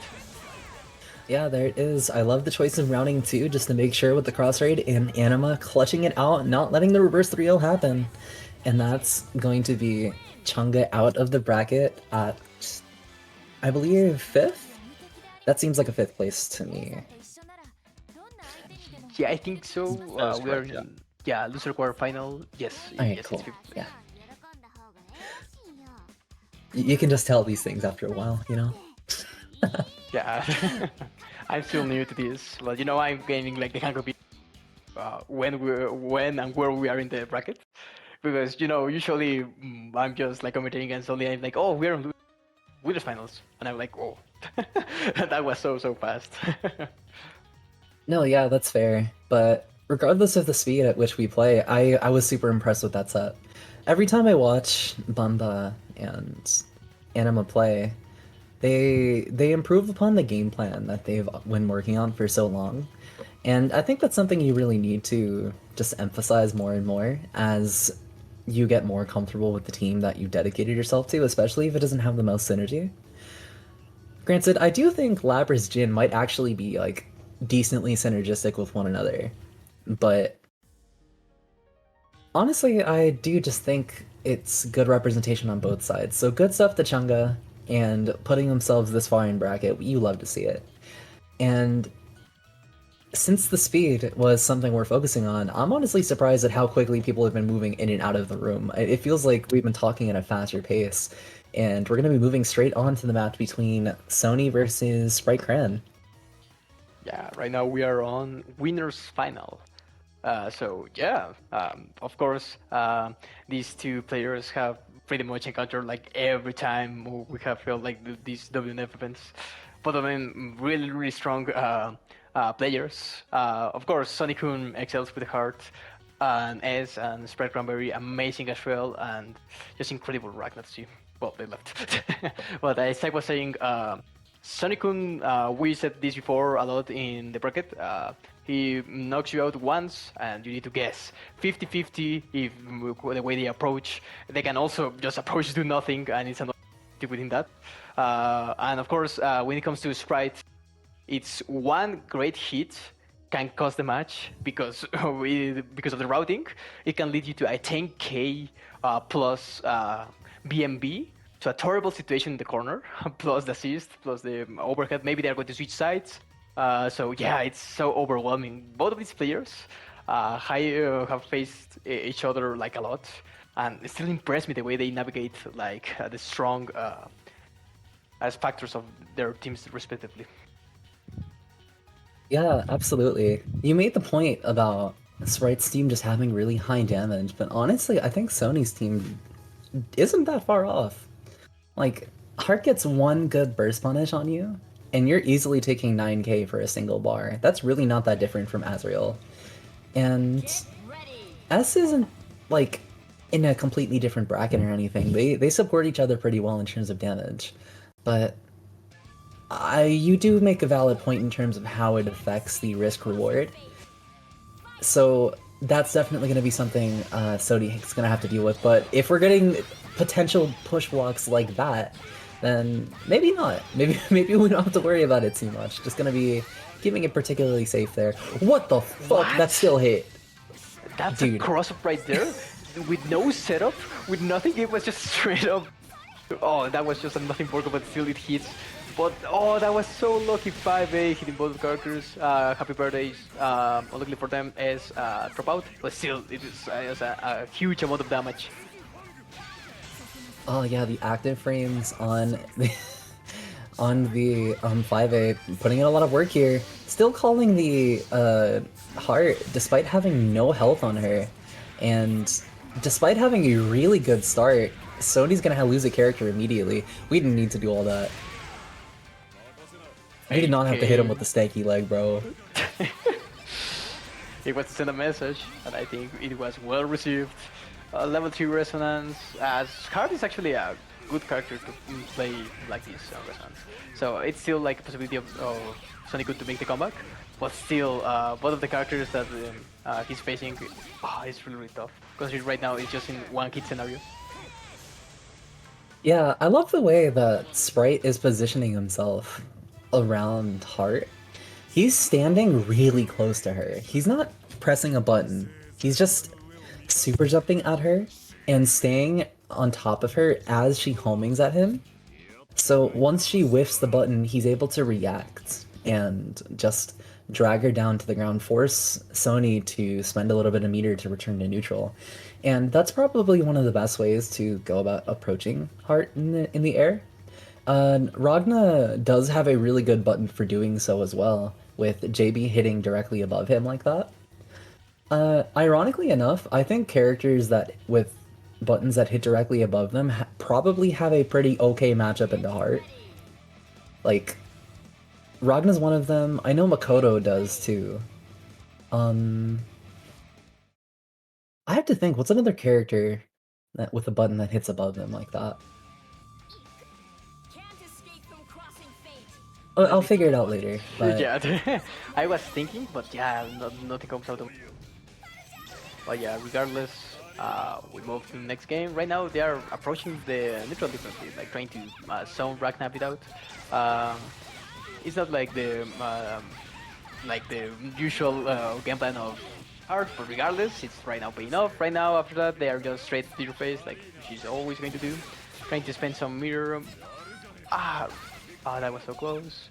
Right now, Ragnar is a very, very tough situation. Maybe, yeah, 20 burst. Yeah. Yeah, I think that was a fair burst. Like, even if you got hit for that, the character is safe, and they have a lot of red health to take advantage of, too. The defensive options on Sprite's part haven't been working out for them any well, unfortunately. But I do love the way that Sony is going about pressuring with Heart. They noticed that a lot of what they were doing before with the frame traps wasn't working. So as a result, they've been staggering a lot more. A lot of 4A stuff, a lot of ending the pressure onto a... Just making Sprite uncomfortable, and that led to getting so much damage on their Oki that once they got to that situation in neutral where they mashed out, it made so much of a headway that they weren't really able to come back from it. So that was a really good adaptation from Sony there, and I think what we need to see next from Sprite is just blatant disrespect. Fucking kill him. Send him to the Shadow Realm. That's ultimately all that needs to happen. You know, just mash a little bit more, force him to need to frame trap you again, and then just rotate the defensive options as usual. Oh, and don't fucking mash 5B on Wake Up to try and deal with Heart homing at you. That'd be good. Good advice. I usually don't follow that. Oh, that was round start. The clash frames hitting Ragnar. Right now they're in a sandwich. They were able to reach, yeah, as I said before, S range is nothing to joke with. It actually can surprise you the amount of times her balloons can reach, like in pretty much very, very, very weird distances.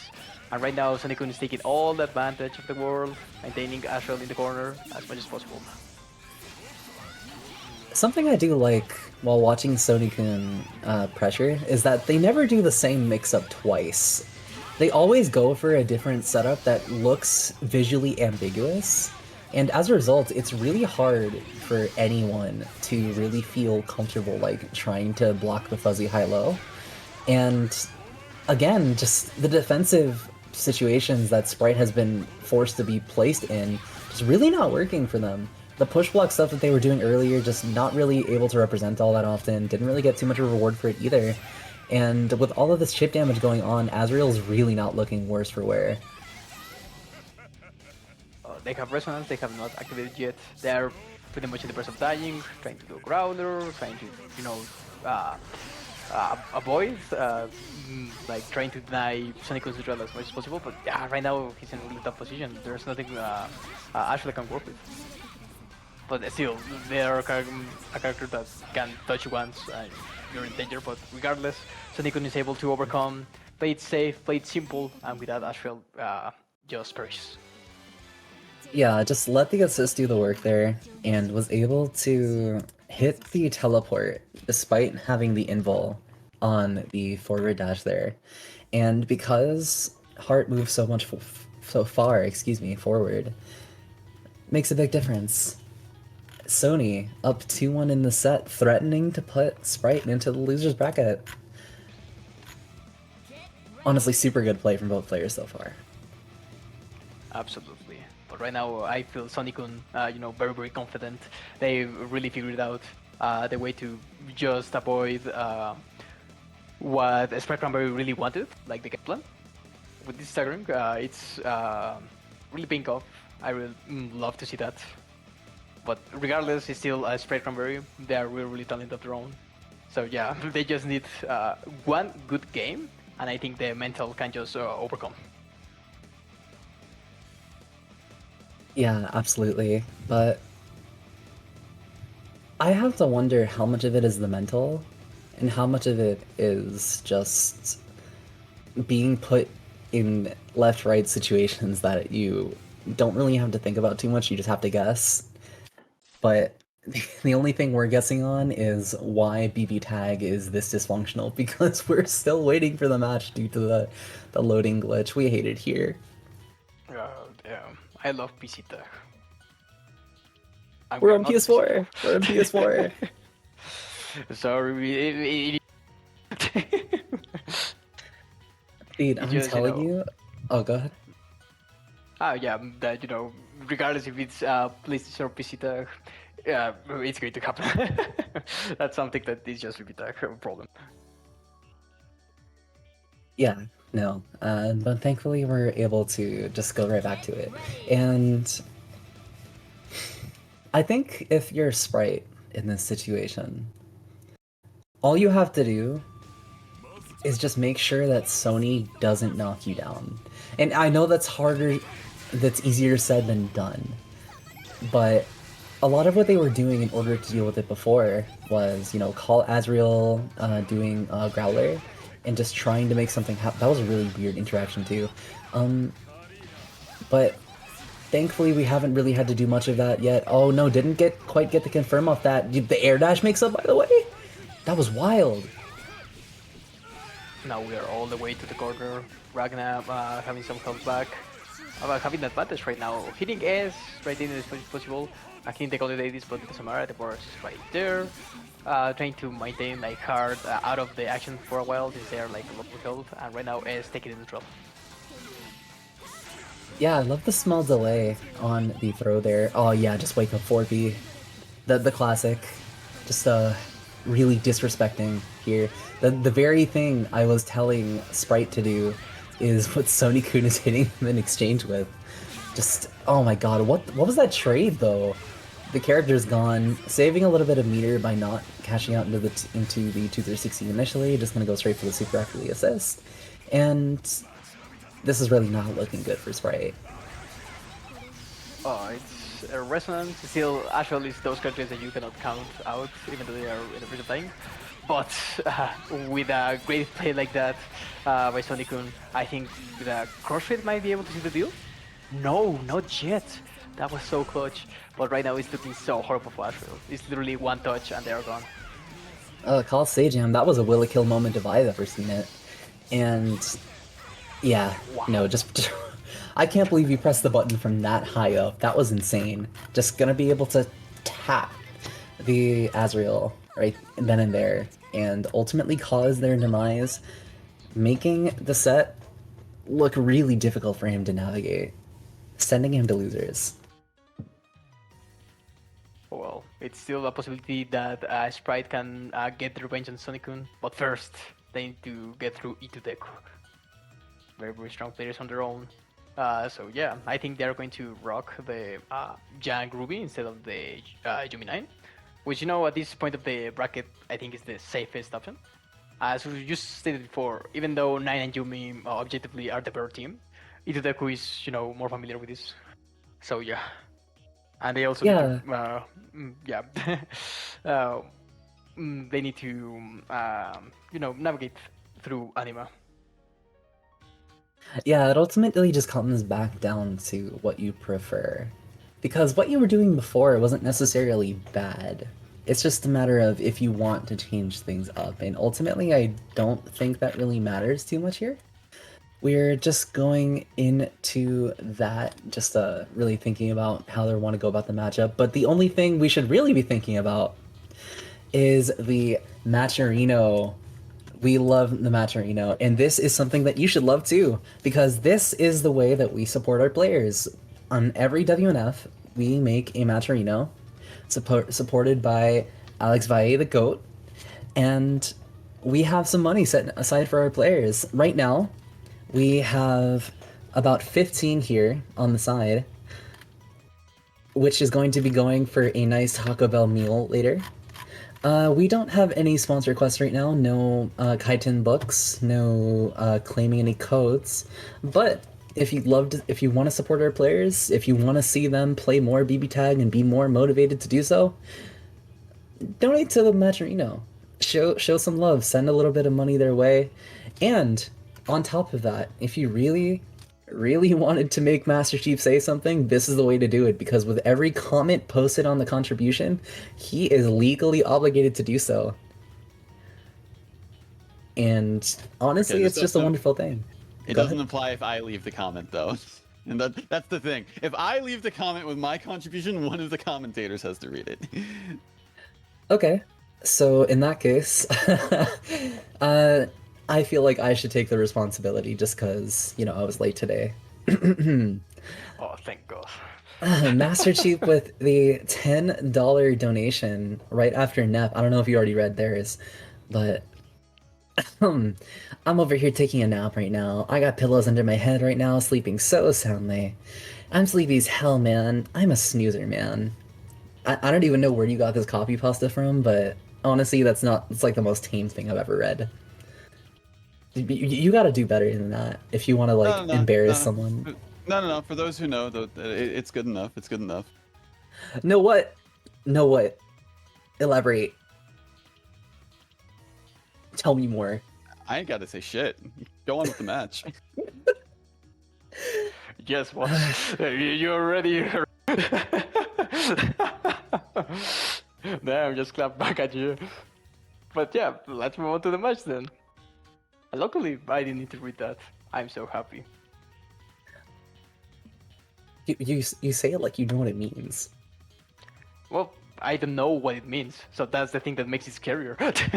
Oh, so true. So true. So yeah, that's why I'm just like, "Ew." I don't need to do the research. But you do.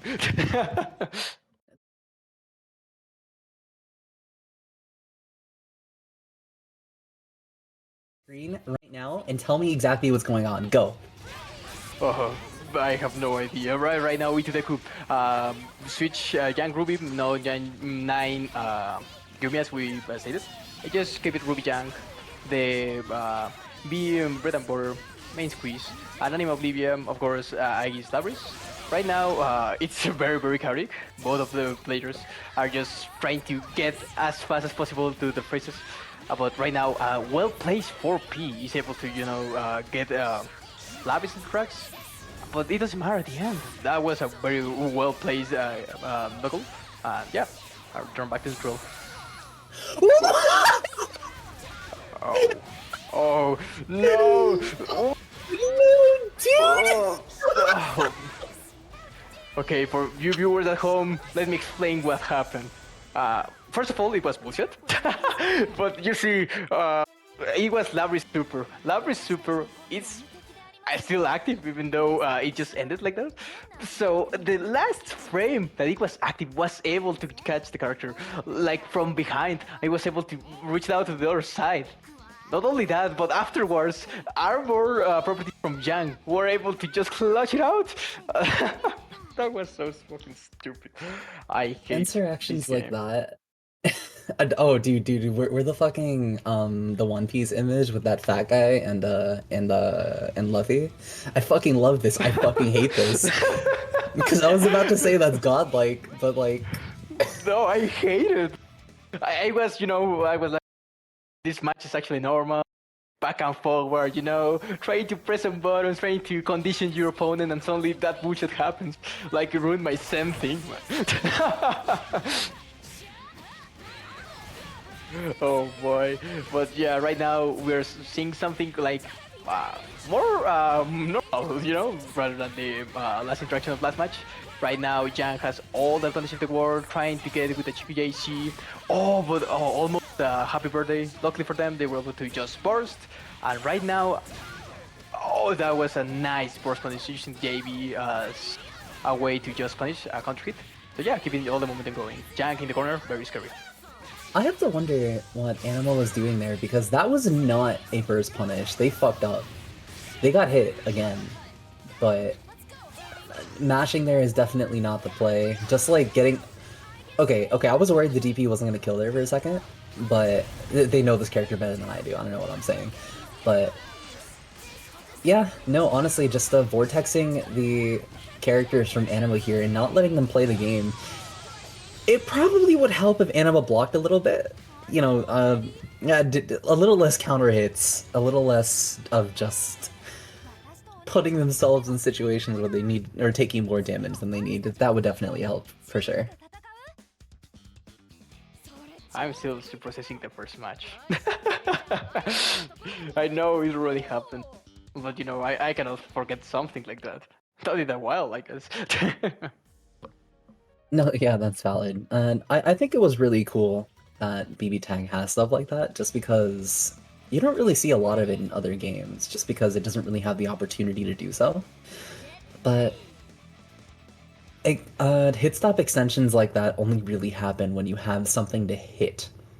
And I feel like we're going to be seeing a lot more of hitting people in this game 3. What? Just straight up command grab, first interaction of the game. Nice, classic E to Dekum, always doing this, the dumb stuff, but always working. Oh, sadly they DP, they got nervous up there, and now Anima is able to get all the damage of the world. Now it's Yellow Axe, they actively switch, keeping Larry safe. Oh, nice, but using Petal Burst, then activating Assist just to cross up, make it safe, and also make you guess where to block. Yeah, displayed it super patient there. I love the defense from Anima there. Definitely taking that advice to heart. Just did not want to let that character die. Building a lot of axe meter just by pressing the A normals there. Really trying to make something work. I like the mash right there, just recognizing that they wanted to go for an active swap mix-up. Tried to do it again, a little bit too much dip on your chip. Really tried to get out of the situation. But unfortunately, Deku's the god of scrambles, and you answer to him when he throws himself at you. Yeah, I'm just going to be getting caught by the 236B. I like the choice to press on the assist there. Not quite the confirm that you would need. Yo, the optimal punish is crazy. Well, okay, maybe not optimal, but you know what I mean. Okay, SMS activated. Right now, actually, both teams are in situations that one situation they're out. And with that said, they did it too early, so was the one that got the hill. Dude, you're lying. You're lying. Oh, brother. That's a dead character. Ruby's dead. At least it's 1v1 right now. It's still a chance for Anima to win. It just needs to be played very, very careful. Yankee different resonance, both of them level 4. Brother, I think they are dead. It's Astral time. You cannot be real. You cannot be real. Oh, dude, I feel like Anima's gotten robbed like 3 games in a row. This is so tragic. Holy shit, man. I'm going to sit down. I cannot. Were you not already sitting down? No, when I commentate and when I play, you know, the excitement gets the best of me. But this killed the excitement. So you stand, like you've been standing this whole time while commentating. Yes. I need to know what the setup looks like then. Oh wait, no, you have a headset mic, right? Yes. Okay, that makes more sense. I was just picturing you with like a desktop mic, just pulling that shit to your lips, like doing a fucking Steve Harvey, like. Yeah, that's Steve Harvey. Oh, dude, actually, now I need to get one of those, dude, just to get that meme real. That sounds so funny. That would be the second meme made of you in like 3 months, because we already have Johnny Bravo. No, man. Dude, every time I see my picture, now I can not unsee it. But hey, I'm just handsome like that. So true. Almost as true as that being a fucking unblockable, by the way. That was wild. Just gonna be really putting this Aegis on death's door already. Game just started, by the way. Character's almost gone. She is gone. Right, yeah. I didn't want to like jumble it, you know, commentator's curse. But I don't know, Deku's just nice like that, not dropping combos. Dude, Anima hasn't gotten to play the game. They have not touched the controller. That's the thing. Jank with like amazing assist like Rubies, he's just out of control, especially in the corner. So yeah, it's quite overwhelming, especially if there's no room for to breathing, right? So, and catching them, the jumping with the TP, that was so risky, yet it paid off. Oh, dude, that drop was so big. They had the momentum with that hit, but wasn't able to really abuse it the way that they wanted to. Didn't have the meter to cash out with a super. Yeah, no, just gonna get the DP blocked, and that's gonna be Deku. Knocking out Anima, sending them in 4th place, and keeping themselves in the bracket. Anima putting up a good fight tonight. Fantastic stuff. I think Anima got robbed, but that's just my personal opinion. Like 3 times, 3 interactions that just happened, it was just like out of their control. But yeah, it was an amazing display of what these talented players can do. And yeah, this is not over for Anima. Next, next bracket, I know they're going to perform as well or even better than they did tonight. Yeah, that's ultimately what we play for, right? To improve ourselves, to watch and see where we stand in conjunction with the other players in our brackets. Just to play the game that we love, all of the above. We love some BBTAG, and I think every single time we see them in bracket participating, we see just how much that love spreads through here. But I don't think there's going to be much love between the 2 players in this next set here, because these 2 were probably the biggest scrappers in the entire bracket. Not necessarily, like, as friends or anything. I know they're friends and they're chill, but dude, Yang versus Ragna, like, that kind of scrapping is too fucking funny, bro. They're just swinging at each other constantly. I can verify. It's very funny. That being said, oh, go ahead. I was just going to say, brief interruption. We have another $10 contribution from one Dark Slayer. Much love to you, fam. Always good to have a contribution for you. With the comment, thank you for your deposit of $10 to your weekly WNF payment. Your next payment is on May 14th, 2025. Receipt number 4673874882. Thank you very much. Come again soon. Also, you said it wrong, therefore, screw you. Ooh, my bad. But yeah, regardless, what are your thoughts about this matchup? And mostly the players, Sykes, what do you think about them? Ichideku and Sprite Cranberry both are very, very explosive. What I mean by that is that both of them just, swing at the opponent and just trying to, get as much damage as possible. Of course, Ragna and Yang in the same screen, in the same game, it's going to be very, very chaotic. So it's really that is able to overcome the move and then just get their own. It's pretty much who gets the momentum first. So yeah, this is really, really interesting. Both of these players have faced many, many times here at WNF.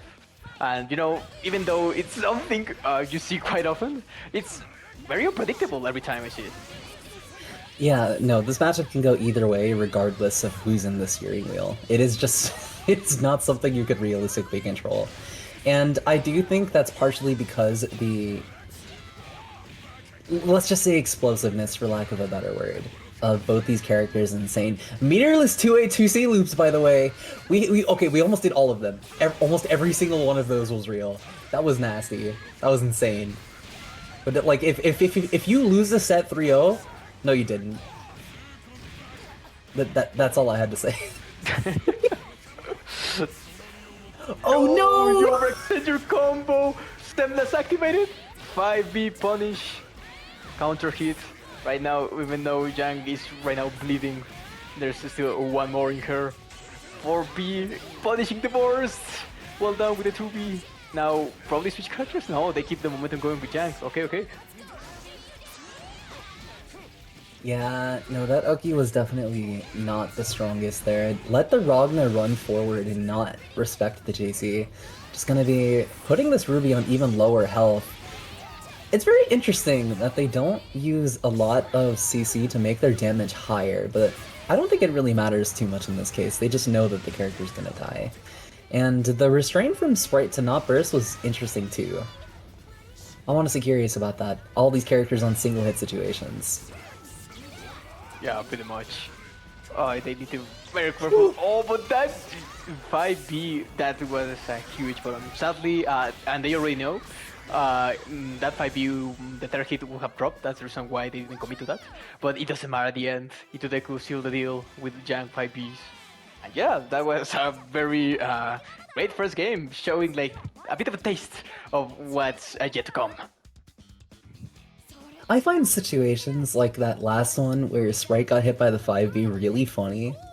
Because it only happens to people that are like sitting down and trying to think about what's going on. Deku literally did 5BB with no cancel twice. And the second one hit just because Sprite was expecting something to come out like a frame trap. And maybe they just didn't want to push block and spend the meter. But that only happens to someone that isn't like blatantly mashing. And I just think it's really funny watching high level mindset like that and just having it kind of fall in your face. I don't know if that was intentional by Deku, but if it was, then that was definitely really funny. Ultimately moving on to the next match and feeling each other out pretty hard. But that was really risky. That happy birthday almost one scouting. Or no, they weren't able to stabilize the combo. Right now, it's documenting lots of distance, trying to be as far as possible. Oh, nice! They were able to block down the Davis, but it doesn't matter at the end. Ashley is able to get the best of it. Cross up, DP, and that should get that character. Yeah, there it is. Just using the DP's unburstable trait to make that combo probably the most threatening it could have been. Just gonna be letting the Yang play the game for you. This is definitely an influential hit. I definitely think, like, any hit that's after... Is that a punish? Yes. Oh, wow. Technically, no. Dead.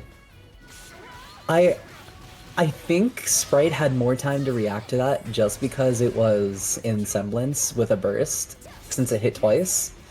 But it didn't seem like it mattered too much. Oh, dude, the lack of whiff punish hurts so much. We're trying to schmoove. Okay. Oh, wow. Just barely avoid the 5E. That. Oh, twice? He knows how to navigate the neutral amazingly with the Astral. Wow. Just straight up one overhead, no payoff.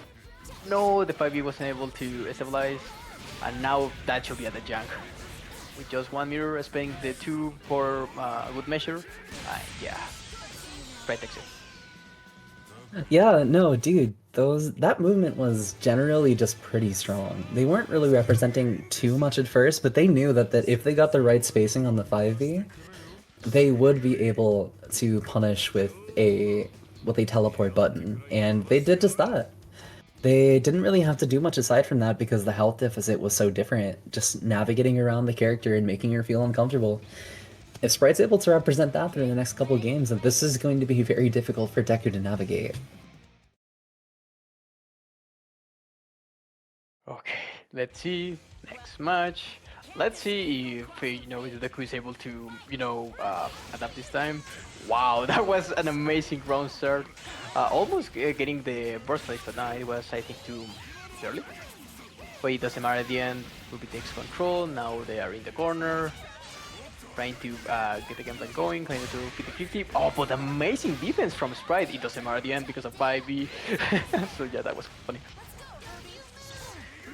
Yeah, honestly, good callouts from Deku, but ultimately did not matter in this case. I like the choice to tech forward there, didn't want to deal with that. Jump canceling to avoid the anti-air.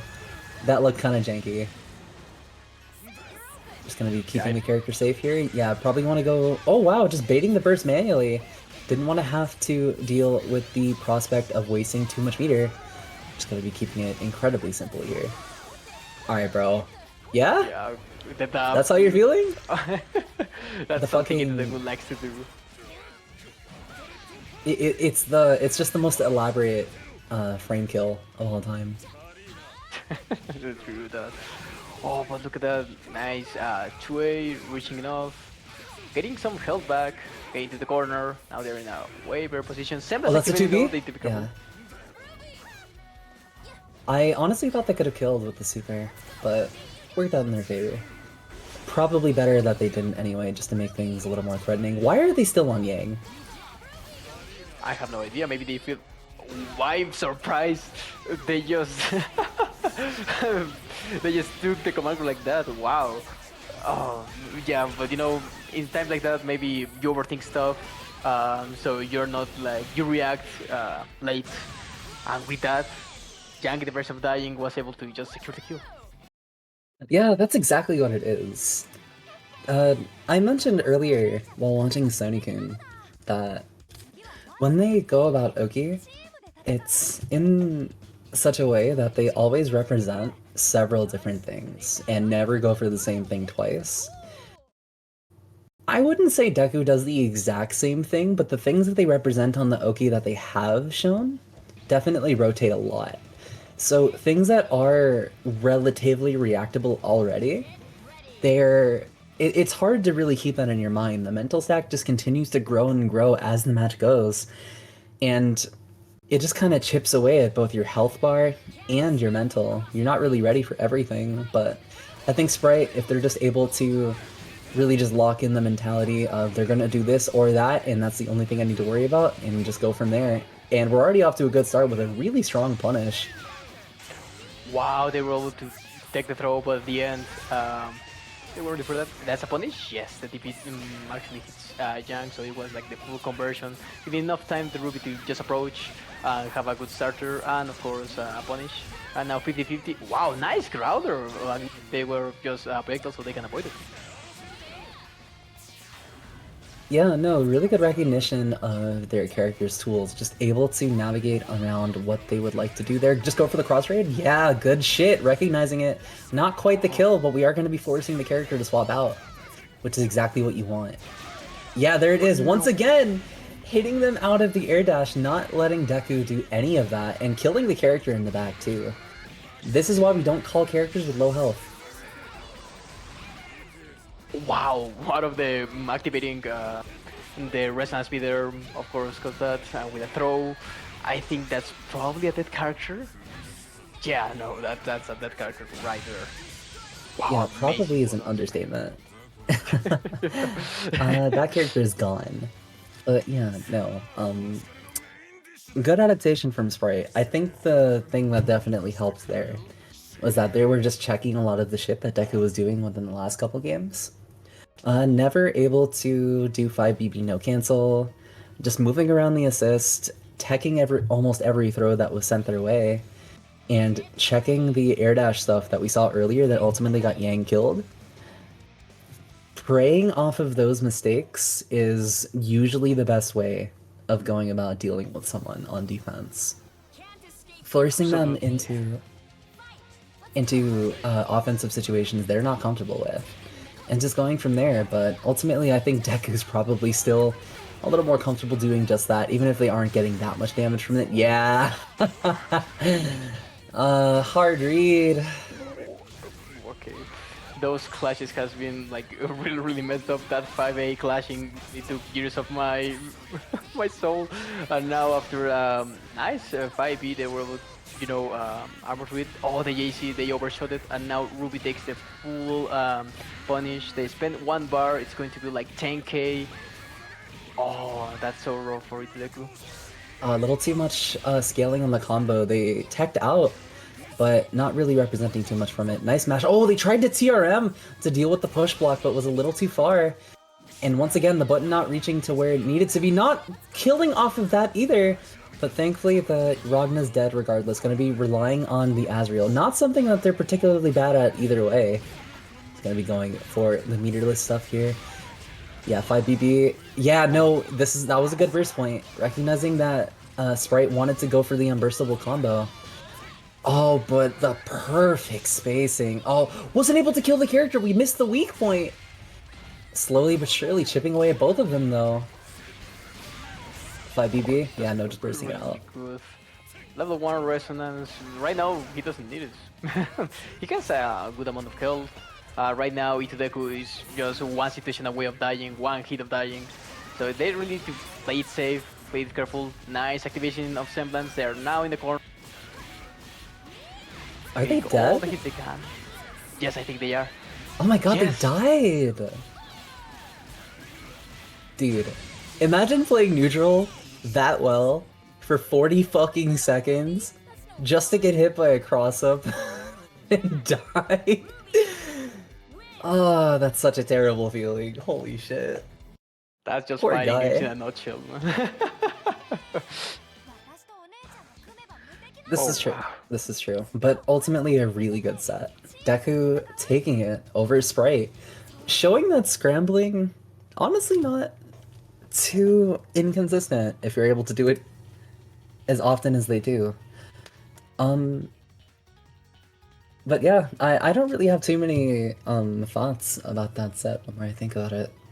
It's just a lot of scrapping with one another. Tried a little bit too hard to finesse on movement, maybe. I saw a lot of just trying to move up and down to get her out of the 5e range, and that was good the first time because that was a solo character. But even if the character in the back was low, with the threat of assist in the back, it's harder to really threaten that kind of thing. And especially with a character that's as mobile as Ruby in the back too, it leaves a lot to be desired. But ultimately, Sprite played super well tonight, showed just why they are very consistent whenever they do place, and we look forward to seeing them next time too. But that's for the next time, and now is this time, because we're moving on to our grand finals between Sony and Deku. I don't know if they've played this time, I'm gonna double check now. But yeah, okay, they haven't played this time. But now that I look at the bracket again, Deku went on a hell of a losers run. They got sent to losers round 1, and then have won against Pat, Hands, Naegi, Anima, and Sprite consecutively. This is the losers run. If anyone has momentum, it's definitely Deku. Absolutely, but regardless, Sonicun, as always, being as strong as ever, nobody can beat him. He was like almost flawless at the entire bracket, and it made himself to grand finals.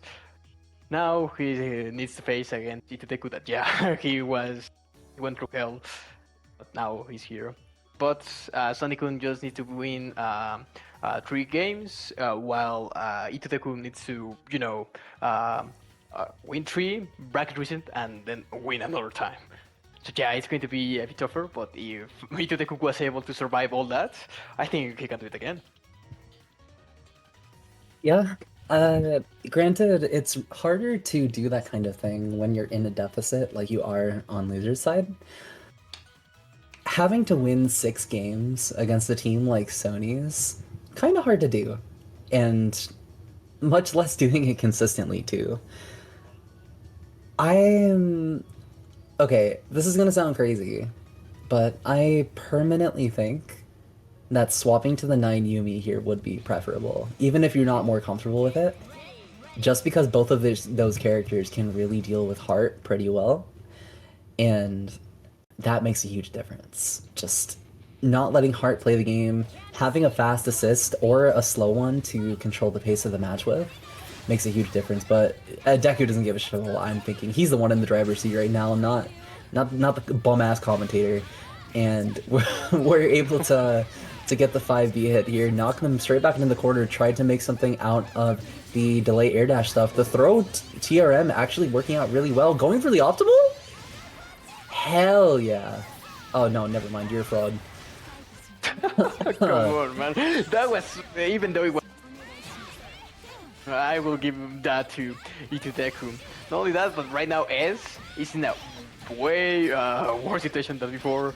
Now, Sonico needs to lock in. Oh, but regardless, 5B was able to hit hard. Once again, they're in the corner, they're not able to leave. And it's just against Yang. 50-50, they don't block it. Oh, but luckily for them, they were able to burst and hit both characters. Yo, the BZ Buzzsaw is crazy. They really did not want to block.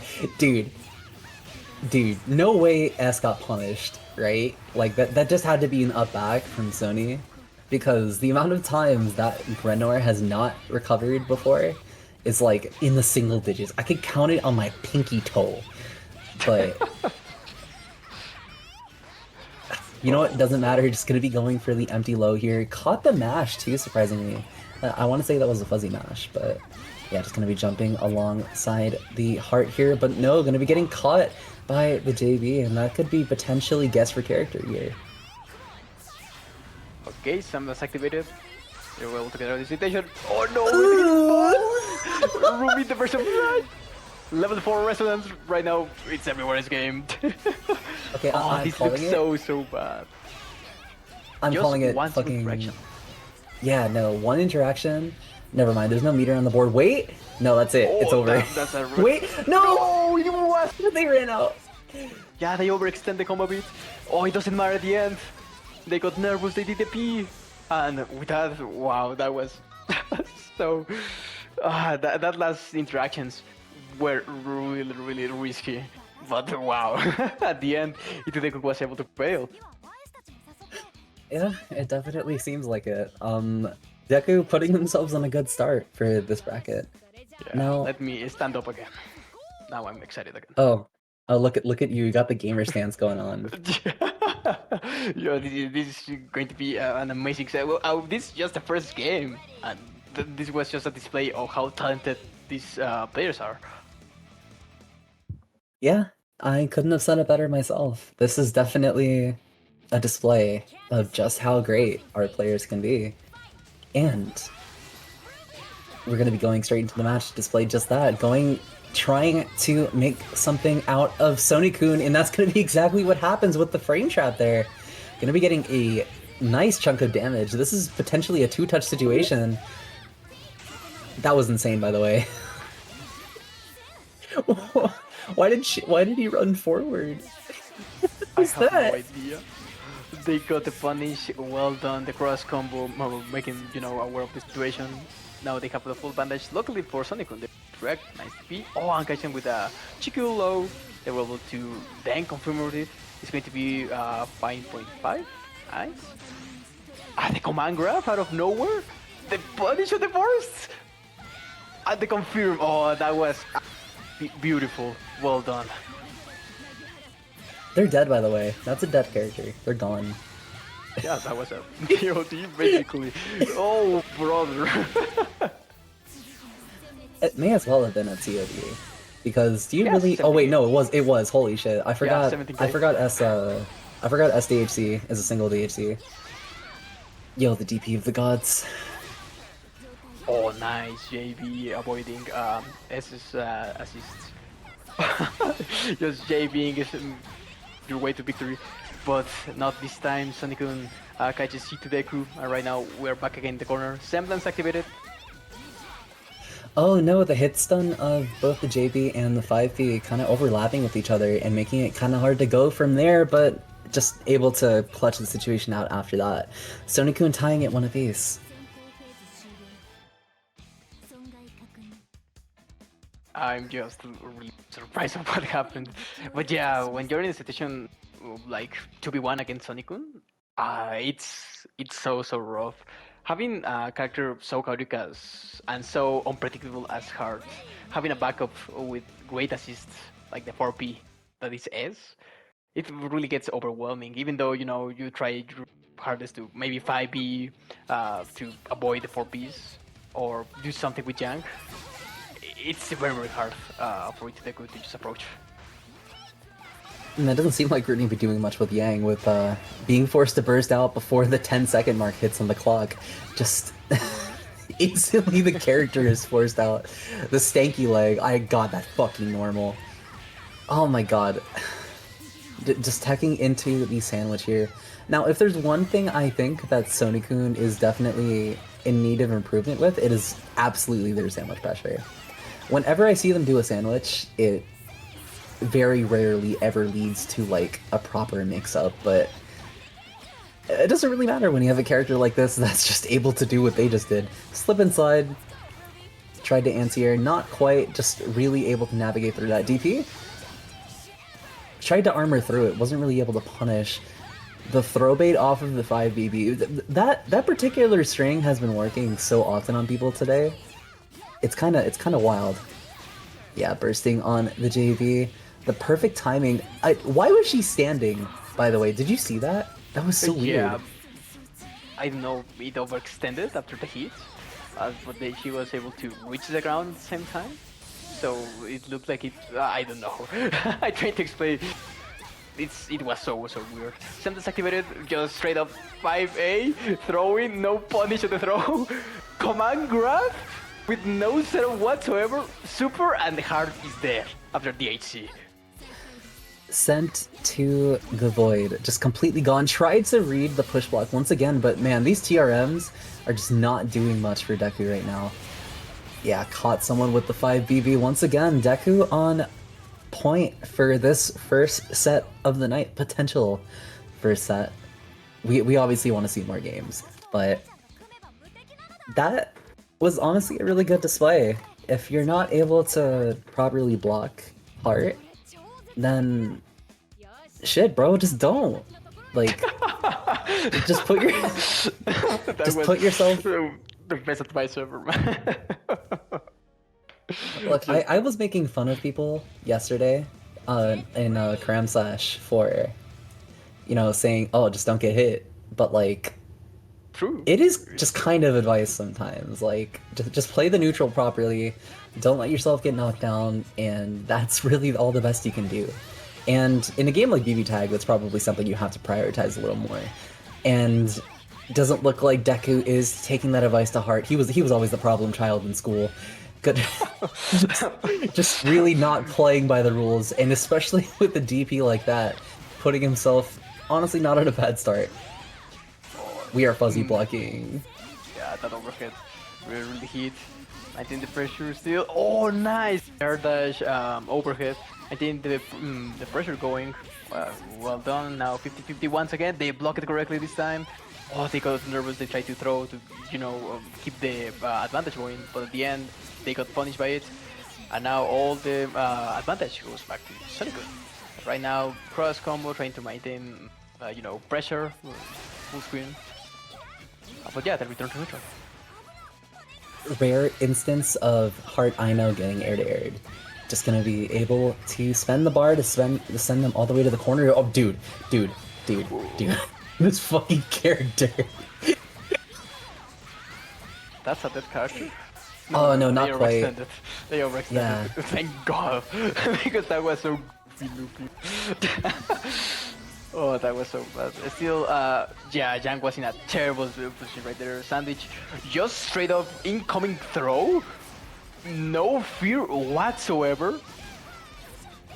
Oh, wow. Deku's just fucking built different, I guess. I don't know, dude. Like, this is the only player I've ever seen do it like them. It's... You would think they were a Hilda player with how often they just do shit like that. Maybe but they honestly, are card. Yeah, good pun. You're real proud of yourself for that one? I am. It took me like 2 hours to think about that one. Come on, man! It wasn't that bad. Come on, man! I am such a funny guy. And they will say, "Oh, sex is very funny." Yeah, they will tell you that. I promise. Oh shit, dude. Yeah, gonna be hitting Deku with the instant overhead. Dude, why are you mashing? Like, unironically, why are you mashing? Just getting hit by the pressure continuation with the meter there. Spending a little bit of assist gauge to try and get the character out. I like the choice to back throw here. Yeah, go for the save jump? No, dude, what? Why? Oh. Why? That was so weird. But yeah, once again, the backdash 4P and jump back 4P just proving to be really strong defensive options. Good defense on Deku's part, blocking every overhead except the last one, baiting the burst again, dude! Oh, KOD setup, he won't need that much power. 9k, 9 moves? That's just crazy out of that. But yeah, that's Yeah, just hard I know. Raise mobility, nice damage. But regardless, Ruby's able to punish that.